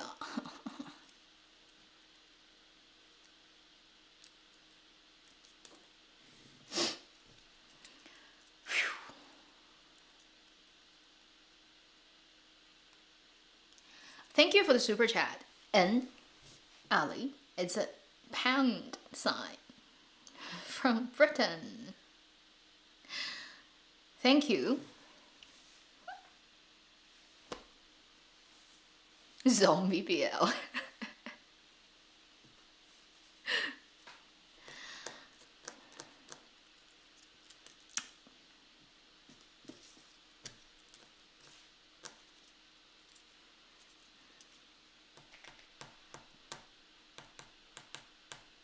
It's never about the superficial because it's a BL genre, it gets suppressed. It's because the thing that goes on behind it. It's how capital, like the money and all those ruthless money players want to use it to cash in on it, to use that as their storefront to get money, and then to mess up really the let's say the cyberspace. And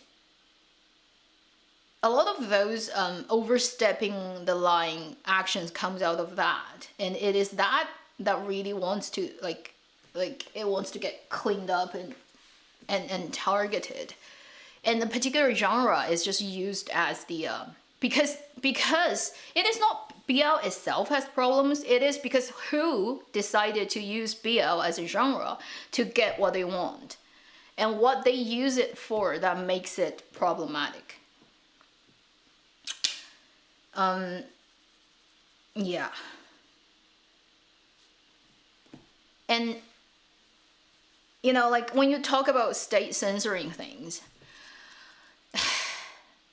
it's just something that's never gonna go away from human society, probably. And every different culture and country has their own sensitive points that just cannot be stepped on. Certain things are totally okay to be talked about in China, but like if you talk about that in US, you're dead. Vice versa. And so every culture has that. And they have their own things that they are like taboo of the society or whatever. It just cannot be discussed or whatever. It's like very dangerous landmine. But it's just different from different culture and places, but everybody has it. And then it's been done in different ways. So on the outside of how it gets done, different places take different approaches. But honestly, the reason behind it or logic behind it and the let's say the motivation behind it is the same. So I am just like I'm pretty skeptical about all of those, like whatever reason or whatever culture has. Like I know every place has its own rules, and it's all for their whatever purposes, and nobody is like the 小白兔, right? No one is the really innocent little white bunny. It just in different ways they do things. Mm-hmm.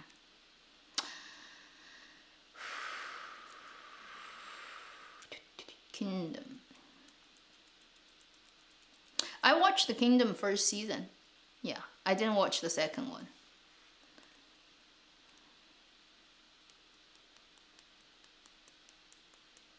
Okay, I'm gonna go away for a few minutes and then come back.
Okay, I'm back. I'm probably gonna be here for another 20 minutes, something like that. Let's see if we can keep it under 2 hours, because we broke. Right now the live time count is wrong, and because there's half an hour that got broken off and reconnected. So We're here for already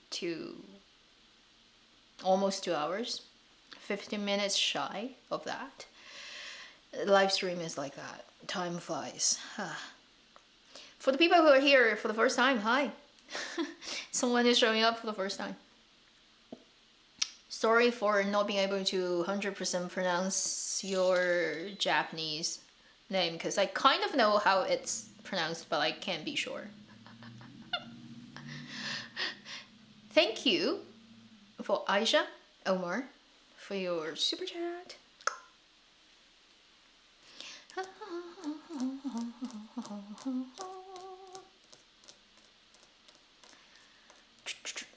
Yeah. BL has nothing to do with LGBT. For real life, BL is not LGBT.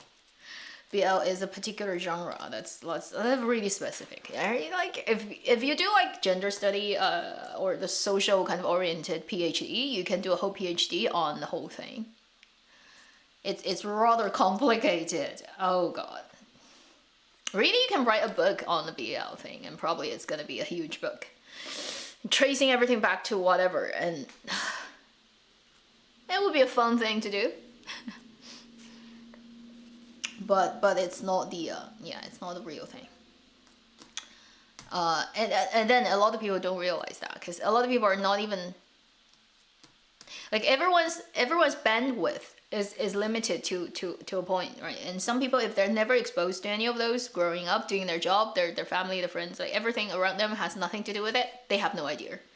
And once they get to adulthood, they have no time to get new things in their head, so they would just not understand it anyway. Or so for like a lot of those policymakers in China, for example, they're old.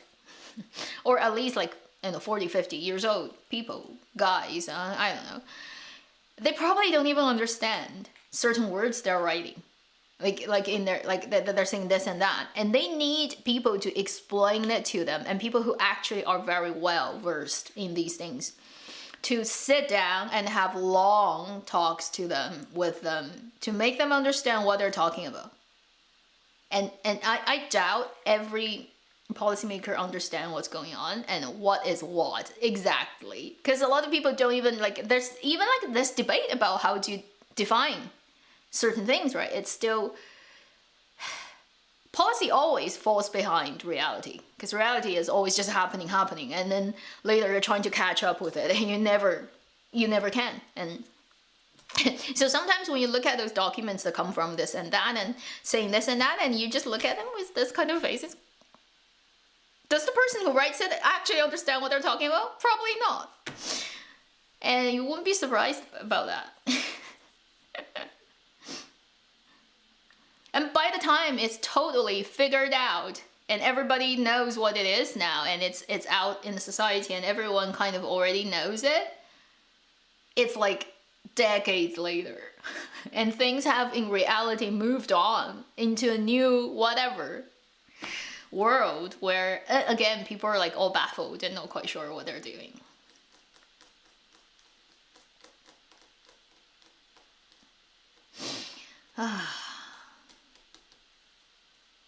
Sometimes when you start to think about these things, at the end of the day, you're like, I'm too tired. I'm just gonna cook up my dinner and eat.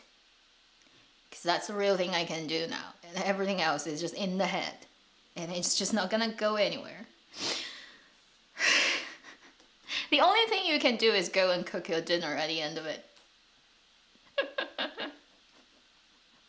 Or you're like,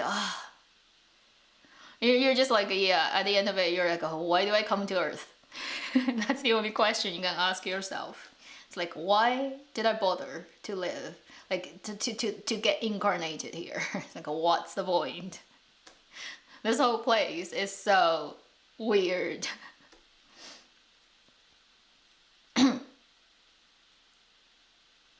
Danielle, how you catch my chat? Hi. I'm always in crappy dramas. I'm pretty much like a dog that is trying to in the water every day of the year. And that's my life. So I'm constantly submerged.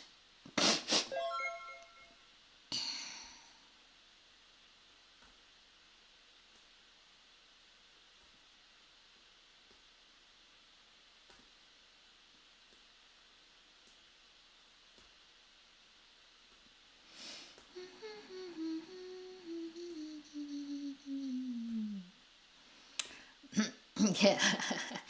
Yeah, the Twitter thing. Right, Jen, just ignore them. That clearly shows these people do not know what they're talking about. So why do you even bother to engage, right? They need to study what BL really is. Maybe study Chinese and Japanese at the same time to get a better understanding, because it comes from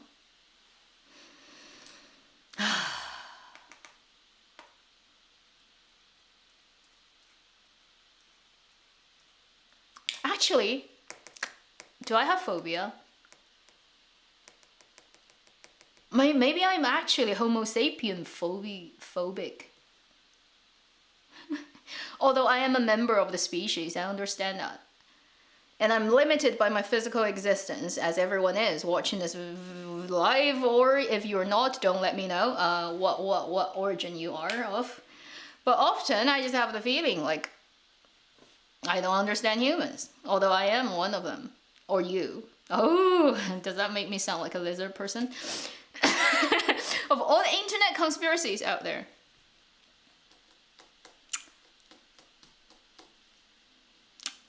In a way, I think I am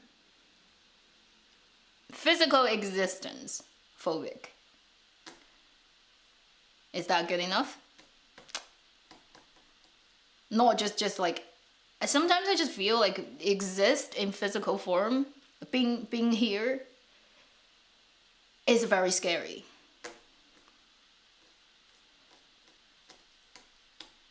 Because when you close your eyes, you can go anywhere, but when you open, you're stuck. And you have to have a car. You have to have transportation. You have to have a passport to go anywhere. And you can't get there instantly. You have to travel. And it's just such a hustle to be physically existing. So, if I am anything phobic, I'm probably physical existence phobic. And it's such, your hair grows, they fall out, and you get oily skin, you know, you have to eat and you have to poop. And it's just such a hustle. Every day you spend so much time just to take care of the physical existence so things don't break down. Like, you have to even get time to do exercises, otherwise you're out of shape. Honestly, that is the worst thing about existence, but you have to have that to have everything else in this world. So I'm Homo sapien and physical existence phobic, maybe, but I have no choice. I have to spend, let's say 20-30% of my physical existence dealing with the fact that I'm physically existing, therefore I can do other things.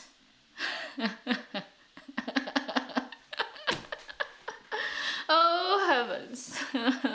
That is the worst part of existence, okay? And any other like phobia is like nothing compared to this, because it's 24/7, it's constant. It's from the moment you're born, from the first beat of your heart till the last breath of you are dealing with it all the time. And that is scary enough, and that's the most scary thing. Nothing else compares, okay? Nothing.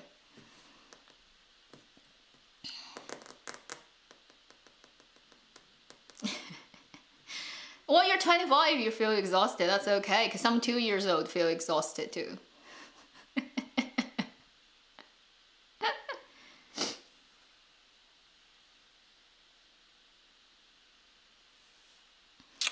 Female agency. I don't want to make dramas become like a social gender study, because it can. Honestly, if I have to sit down and write complicated stuff and make a video that's like a lot of talks and goes really, really deep into things, I can do it, but I don't want to.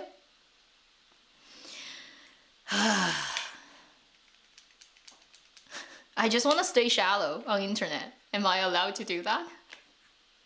There are a lot of content creators who make really posh and really well thought out stuff. Like they sat down and write a piece of essay that's researched, that's beautifully edited together. It takes weeks to do one, and they put it out there and it's beautiful. And there are a lot of channels like that on both Bilibili and on YouTube. And I'm like, wow, but bye-bye.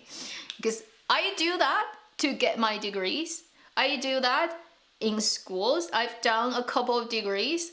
I do that to do presentations, to do thesis, to do practicum, to do presentation, to try to outsmart my teacher to get like the grades, GPA for nothing, really. Like, I have over 4.0 GPA, but what does it do? Nothing, okay?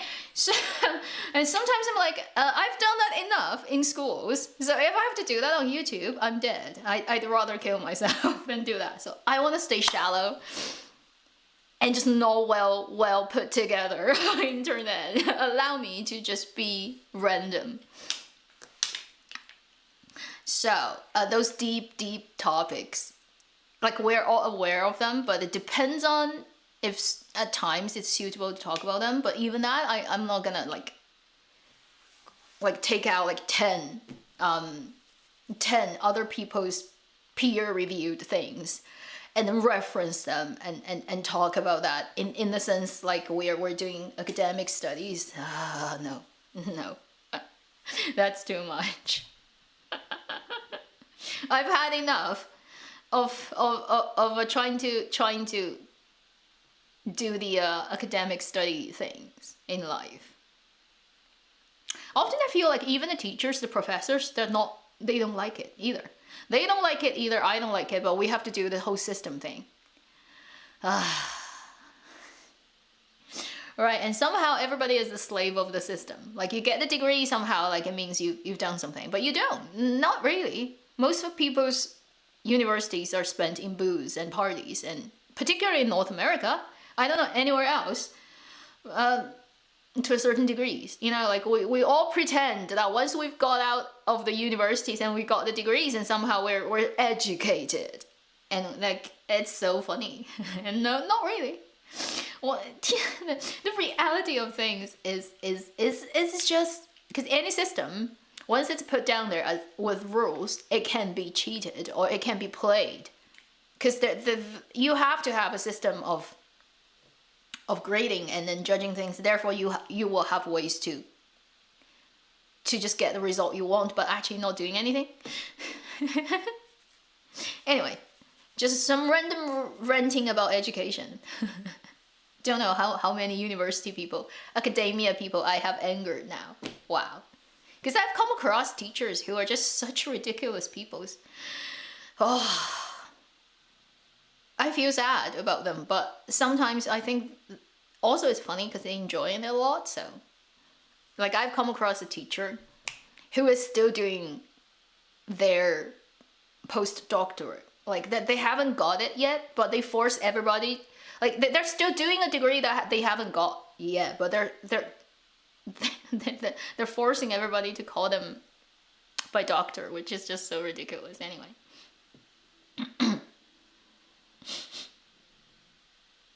And that person teaches philosophy. And I actually happen to get the highest mark I've ever gotten from this teacher, because I wrote an essay on philosophy that when I read through it, I feel like I have written so many circles, like going around in circles talking, to the point that the professor will not understand what I'm talking about at the end of it. And probably because the person got confused, I got A+. I feel like I managed to just like circle them into something that is so Therefore, because they realize they can't quite get what I'm talking about, but it looks like a proper essay, that I got A+.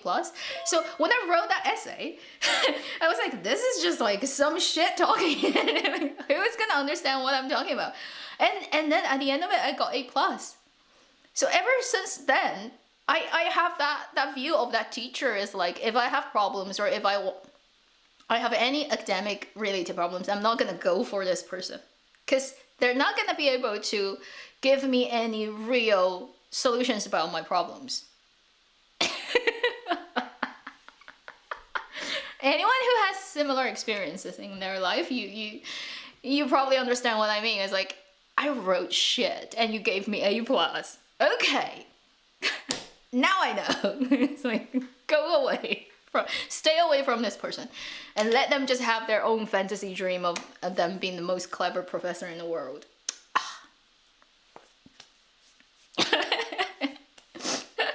A philosophy, like it's actually easy to go really crazy about philosophy talks, you know?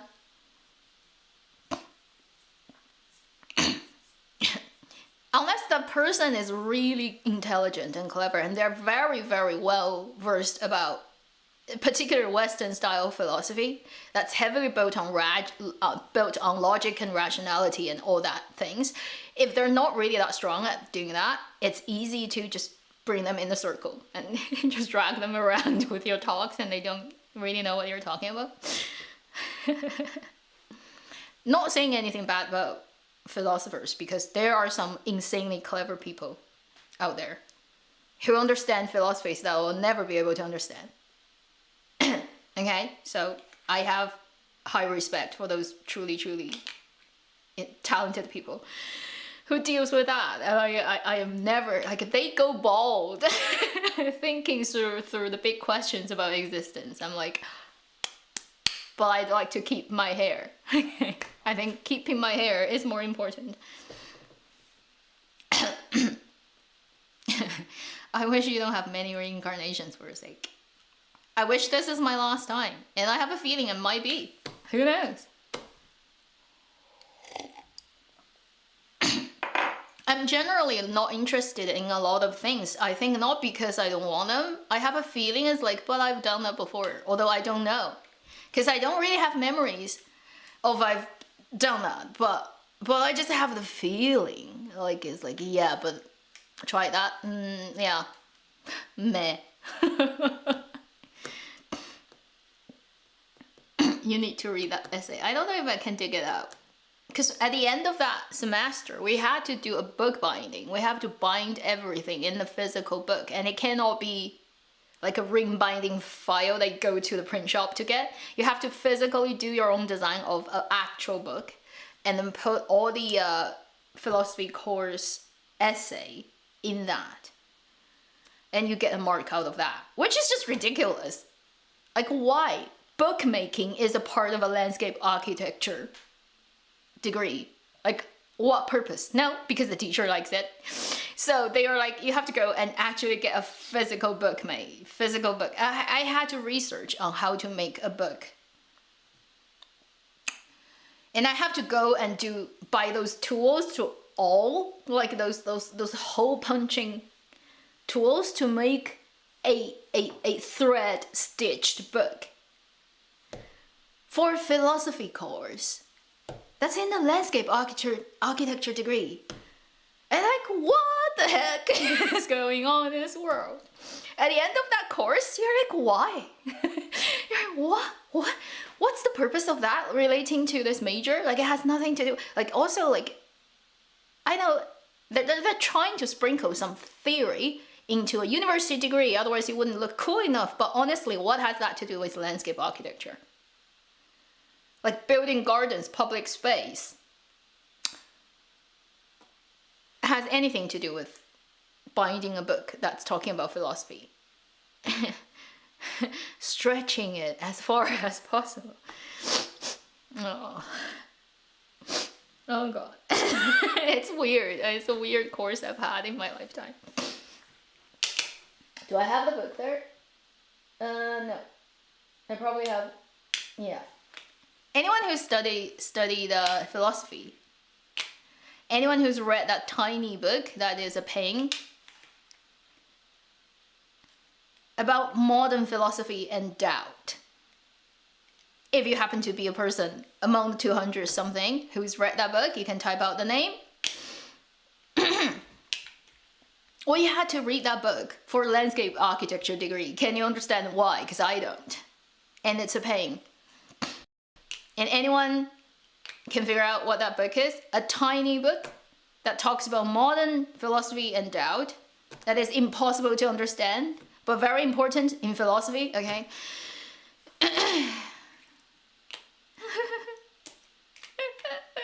Just want to see if there's any unlucky person among all the viewers who are watching this video who's done it before. 4th degree. Haha. If you don't know, don't worry. It's your luck that you never came across this book in your life. And I guarantee you it's not gonna do anything good for your existence. It's a Western philosophy. It's written by a Western philosopher, a very important one, for a particular branch of philosophy. Like, that's the person who kind of is important to that. Anyway, go. No, I'm talking about Western philosophy, so not the Chinese. And Dao De Jing is not really philosophy. It's very meta. Okay, it's kind of philosophy, but it's not the Western philosophy. It's very meta. No. No.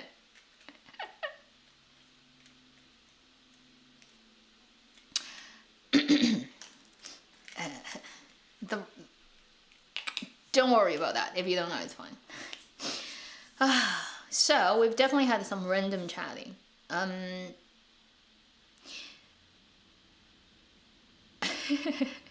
Yeah, philosophy can be very fun depending on like how you approach it. It can be a really interesting thing to do. I understand why some people do it for their living, because it's endless.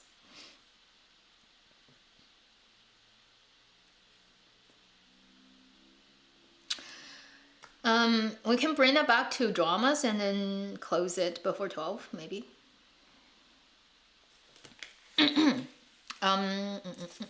What else? So right now I'm just watching Dear Diary and it's ending soon. The last couple of episodes is a bit wobbly. I think because of I have the feeling because they said they did 2 rounds of editing, so I feel like there might be some significant changes they did with the editing, so things are not quite, particularly the latest updates. If you've watched the latest 21-22, it's kind of like it's not progressing naturally. But I am still really happy about this drama being able to get made and come out at this time. It's still overall very imaginative, a daring thing to do. Thank you for your super chat. Seeming, I don't know how to pronounce your name. I don't want to mess it up. Thank you.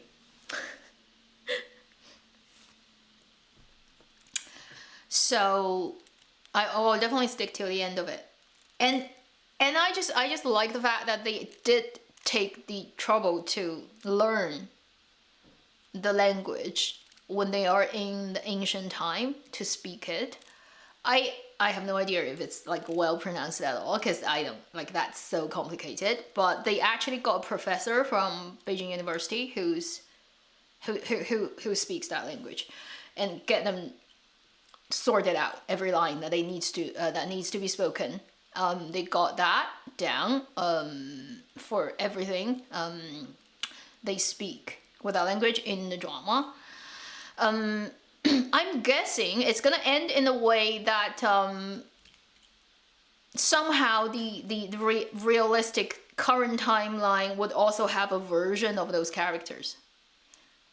So it's still gonna be a happy ending, and particularly, you know, it's like there's a Paris plot and a pilot in it, so it probably is still gonna be a level of happy ending. Not sure if it's gonna be a happy ending for all 3 couples, but definitely for the main couple, it's gonna be a happy ending. For the other 2, I don't know.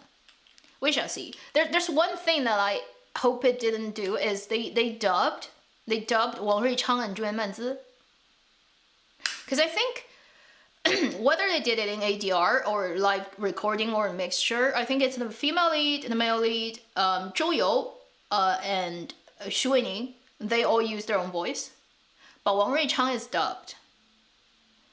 And then Zhu Manzi is dubbed. And the dubbing doesn't quite fit their face. Sometimes when they're emotional, it kind of doesn't work quite well. I don't know why that is the case, but that's what we have with this drama. It's not perfect, but I enjoyed it very much. And I was laughing so much when the wedding scene took place in Wushan, with Feng Xiaoyue talking to himself. Like he played two characters. One is the prince, the other one is the fat guy who was the primary school classmate of our female leads. He actually did the silicone mold of his face and made himself fat. So he was talking to himself in that scene. I was like, wow. Didn't expect that, but that looks so good. It's so funny and so good.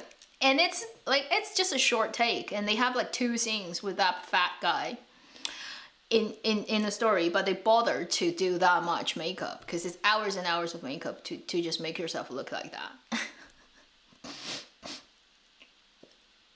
So I'm watching that one. I'm very happy about it. Although it's not perfect, I'm gonna stick to the end. I'm also gonna probably continue watching the Once We Get Married. It's so tropey, but it's actually working. Even though it's dubbing voice, even though it's like old as ember. As old as ember. Because embers are over 20 million years old. They have to be 20 million years plus to be ember.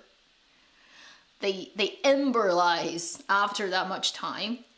And it's like the archaic story of Asian dramas. But somehow it's very enjoyable. Ah. If you're dubbing yourself because of like technical things, I think it's okay, you know. But for drama, like some people are dubbed by themselves, some are dubbed by others. It's weird. 你好，母亲大人. I started it. I talked about it earlier. I think it like from the beginning it looks very good, like a very cinematic production. Haven't really, like I'm only around episode 1 or 2, but it's 30 episodes. It's a long way to go. So Mother, like 你好，母亲大人. What's the English title? I'm not sure yet. 董洁年访. I'm watching that one. So a couple, 爱奇艺, I'm gonna definitely check out the light on. I'm gonna check out the Chen Xingxu prosecutor drama too. Hopefully it's watchable. I haven't checked it out yet. Anybody who is fast enough to catch it today, because it came out today, you know, that one I'm definitely gonna check it out. And there are a couple of dramas. There's a mango drama that has Wan Qian in it, which is also like a thriller mystery that has released a trailer. I'm gonna check out that one. There are a couple of dramas that's lined up that will show up now, like in the next few days. I will look into those ones. So still, never had a moment of break really this year. All the dramas all the time. All the dramas all the time.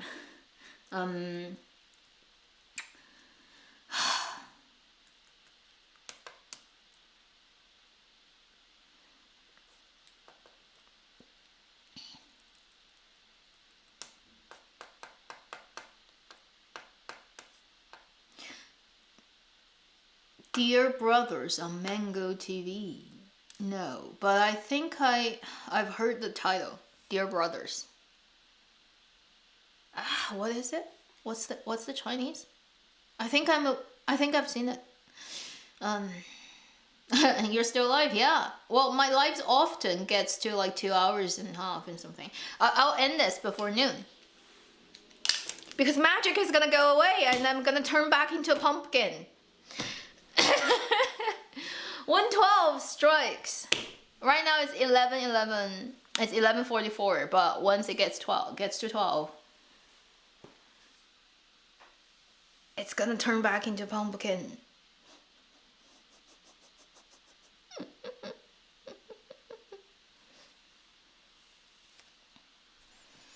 Yes. You're 1 hour ahead of me, people on the north, on the east coast. 家兄又在作死. I think I've seen the title. Yang Chaoyue. I don't know what to think of her.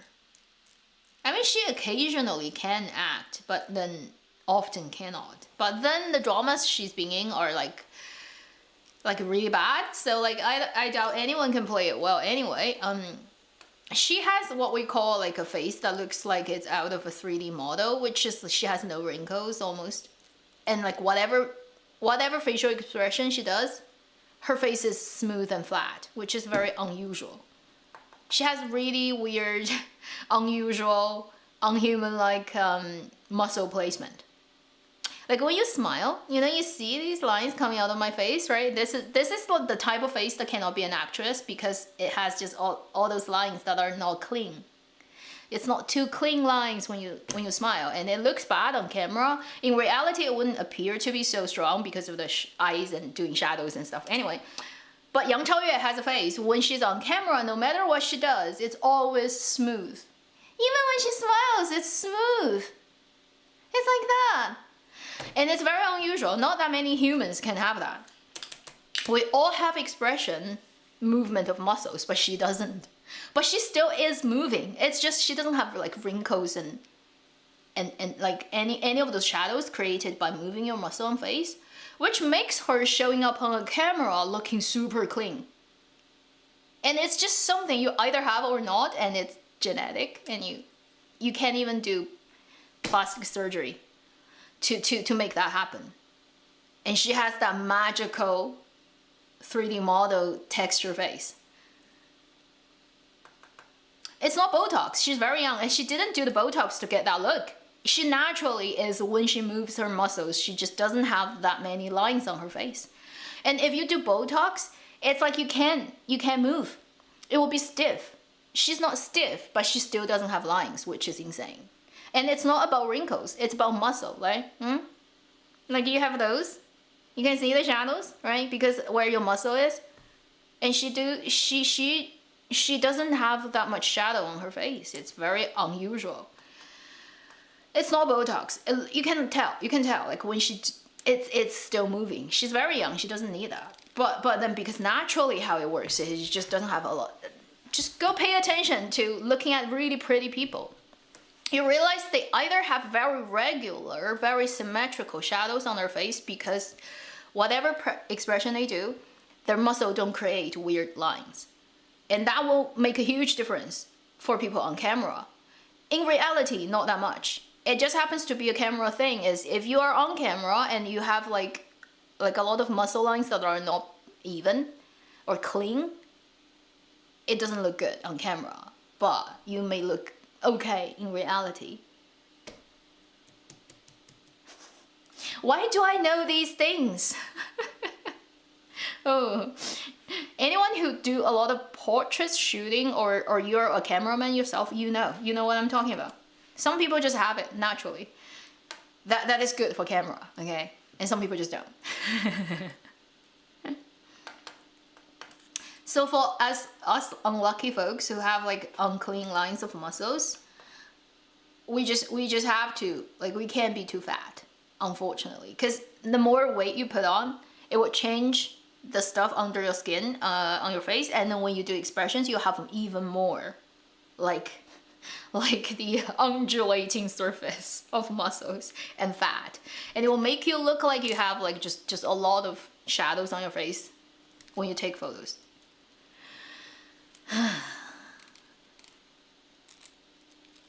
That's why people need filters, because filters take out all those shadows, smooth it. It's not just about wrinkles, it's about muscle. And that's one thing that's just totally born with. Can't tweak with it. 10 more minutes.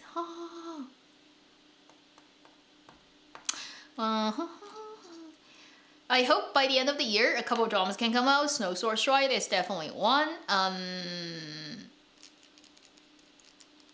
There's one drama that I want one BL. Can I just have one?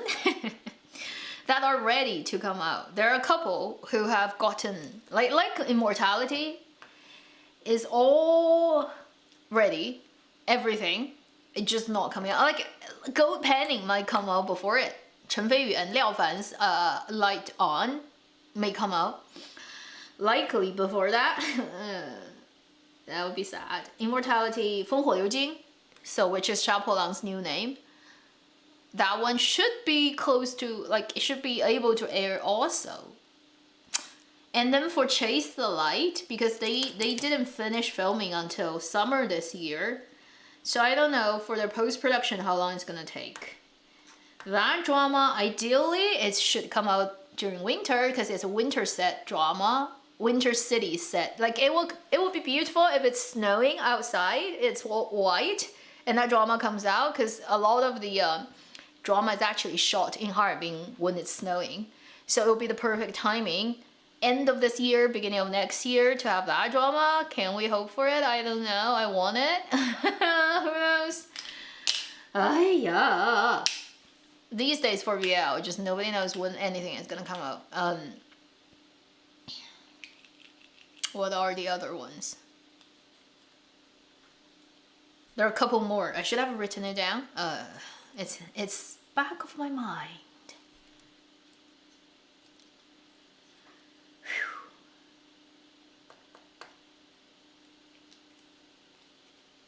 BL gods.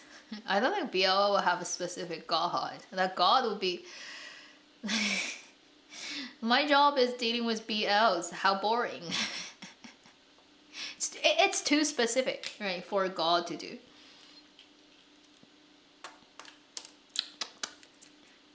Snow Sword Stride. Well, see Zhang Ruoyun at the absolute bottom of his weight, being super skinny. Cause he's so skinny for that drama. He like his face is like a third smaller than his face in Joy of Life in Snow Sword Stride. No, Mirror Twin City. Yes, that one. I know.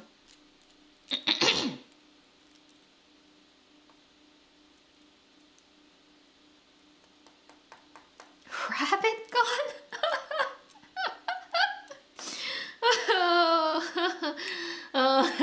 Rabbit God. It's something that probably non-Chinese people wouldn't understand. 默读, yeah, 默读. 默读, I'm just worried about one of the leading actors. I don't have confidence in his acting at all. I mean, I fully trust Zheng Xincheng is gonna be fine, but not the other one. 山河表里.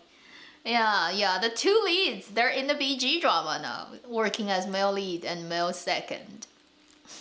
I don't know, it's weird, right? Like when you think about, we played kind of couple in the previous drama, but now we're in another drama, each having a different girlfriend.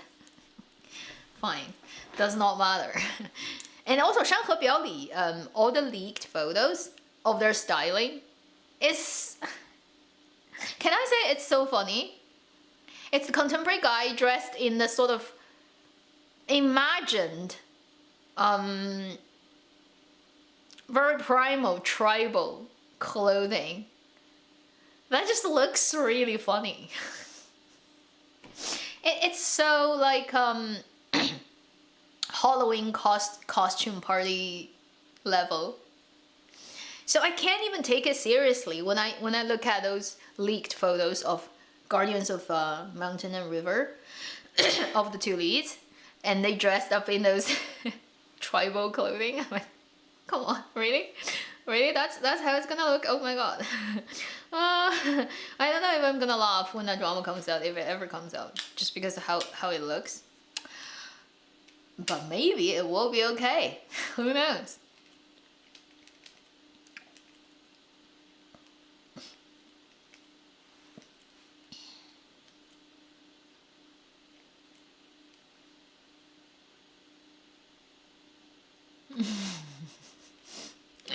Oh my god.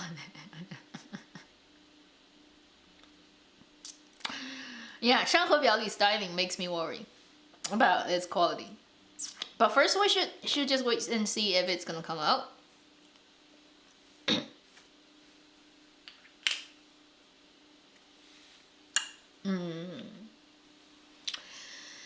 Hiya.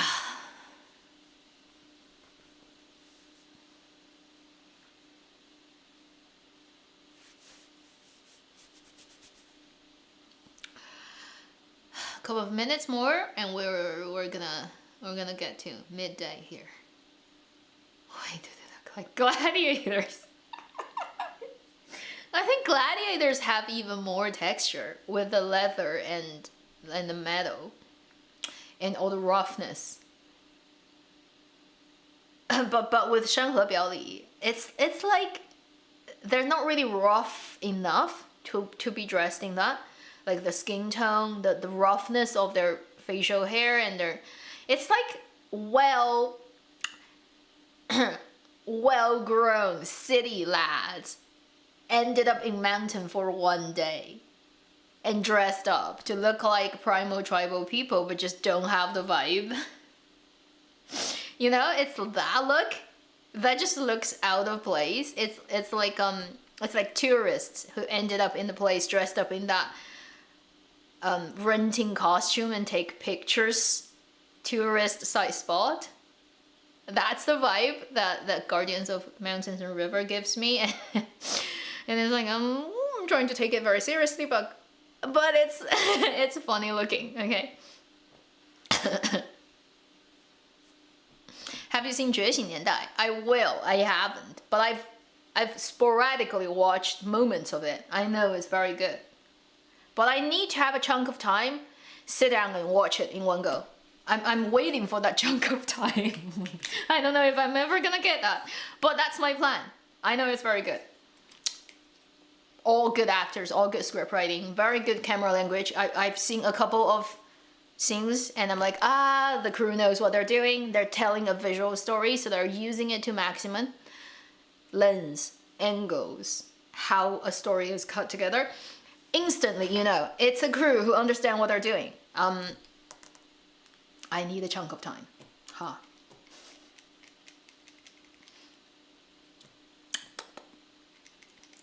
We're on the best 2021 so far. Yeah, I have some favorites, but best. I need to sit down and look through because I can't remember all of them in my head right now. The good ones. Like there are a lot of highly claimed, pretty much not getting any bad review ones for sure. But they all this year it all happens to be very 主旋律. The very Chinese mainstream stuff. Like the opening meaning town or 觉醒年代 awakening. Age of Awakening. They're all very 主旋律, but they're very well made. You have to say like they have just the best people at doing.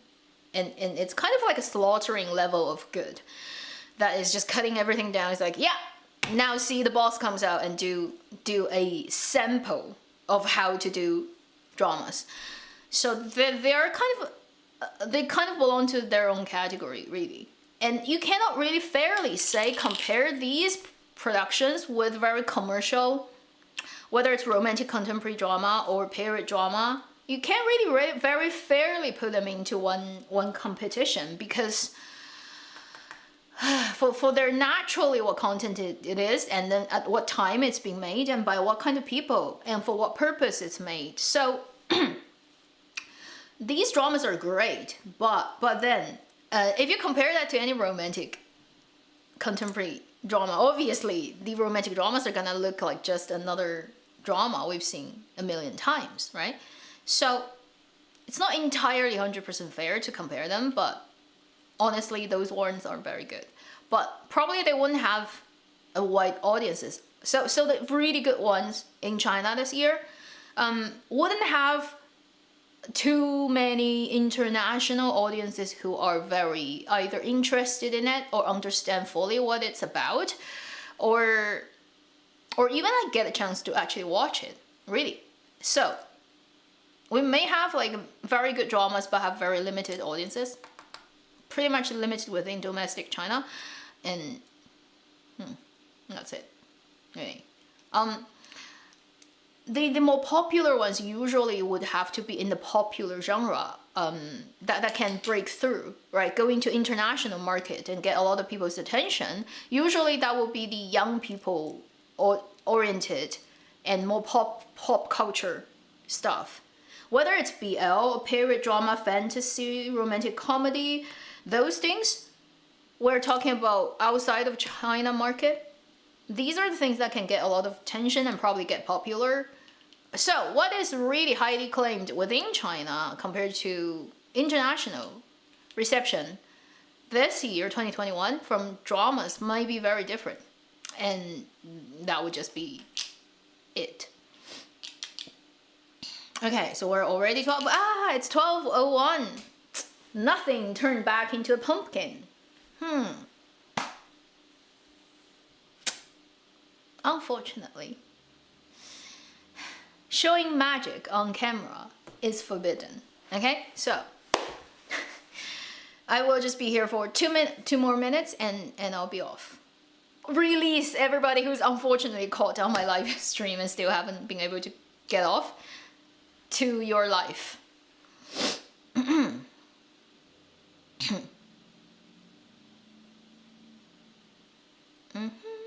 小娘惹 new version. I watched a little bit, didn't like it, and quit.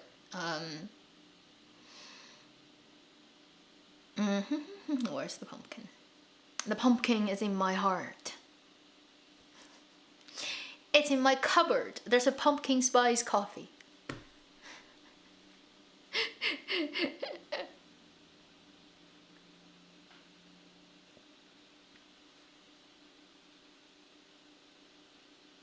Although last week's weekly video, I cut it out, but I did have a bird running into my window while I was filming. So you can see a shadow from the window back, and it comes in, gong! It hits on the glass and it fell.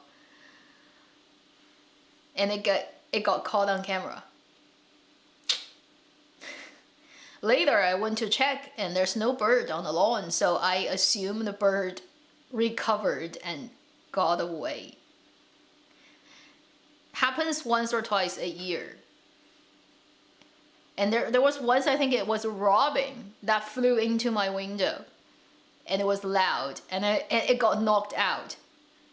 And I was like, oh my god, are you dead? So I looked at the bird for like 5 minutes, and it woke up and it flew away. I don't know if there's a way to avoid bird strike on windows. I mean, for some big buildings, these days they're designing it with a particular lining inside of the glass so that from inside out, you wouldn't really get affected, but from outside in, the glass looks like it's marked so that the birds wouldn't run into it. I think there is a type of technology, but it's only used on high-risers, like the glass facade high-risers, they're doing it. For this type of place, just don't have that. And very unfortunately, a couple of birds just do that. It sounds really bad when they hit. It was like a boom. It's like a, and I'm like, shit, a bird.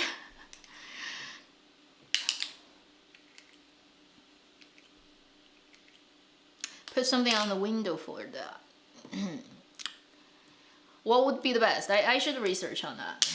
But like how to make it. And also I have windows I can't get to in my place, which is a trouble because I can't get to the window. Like it's there, but I'm like, I can't get to you.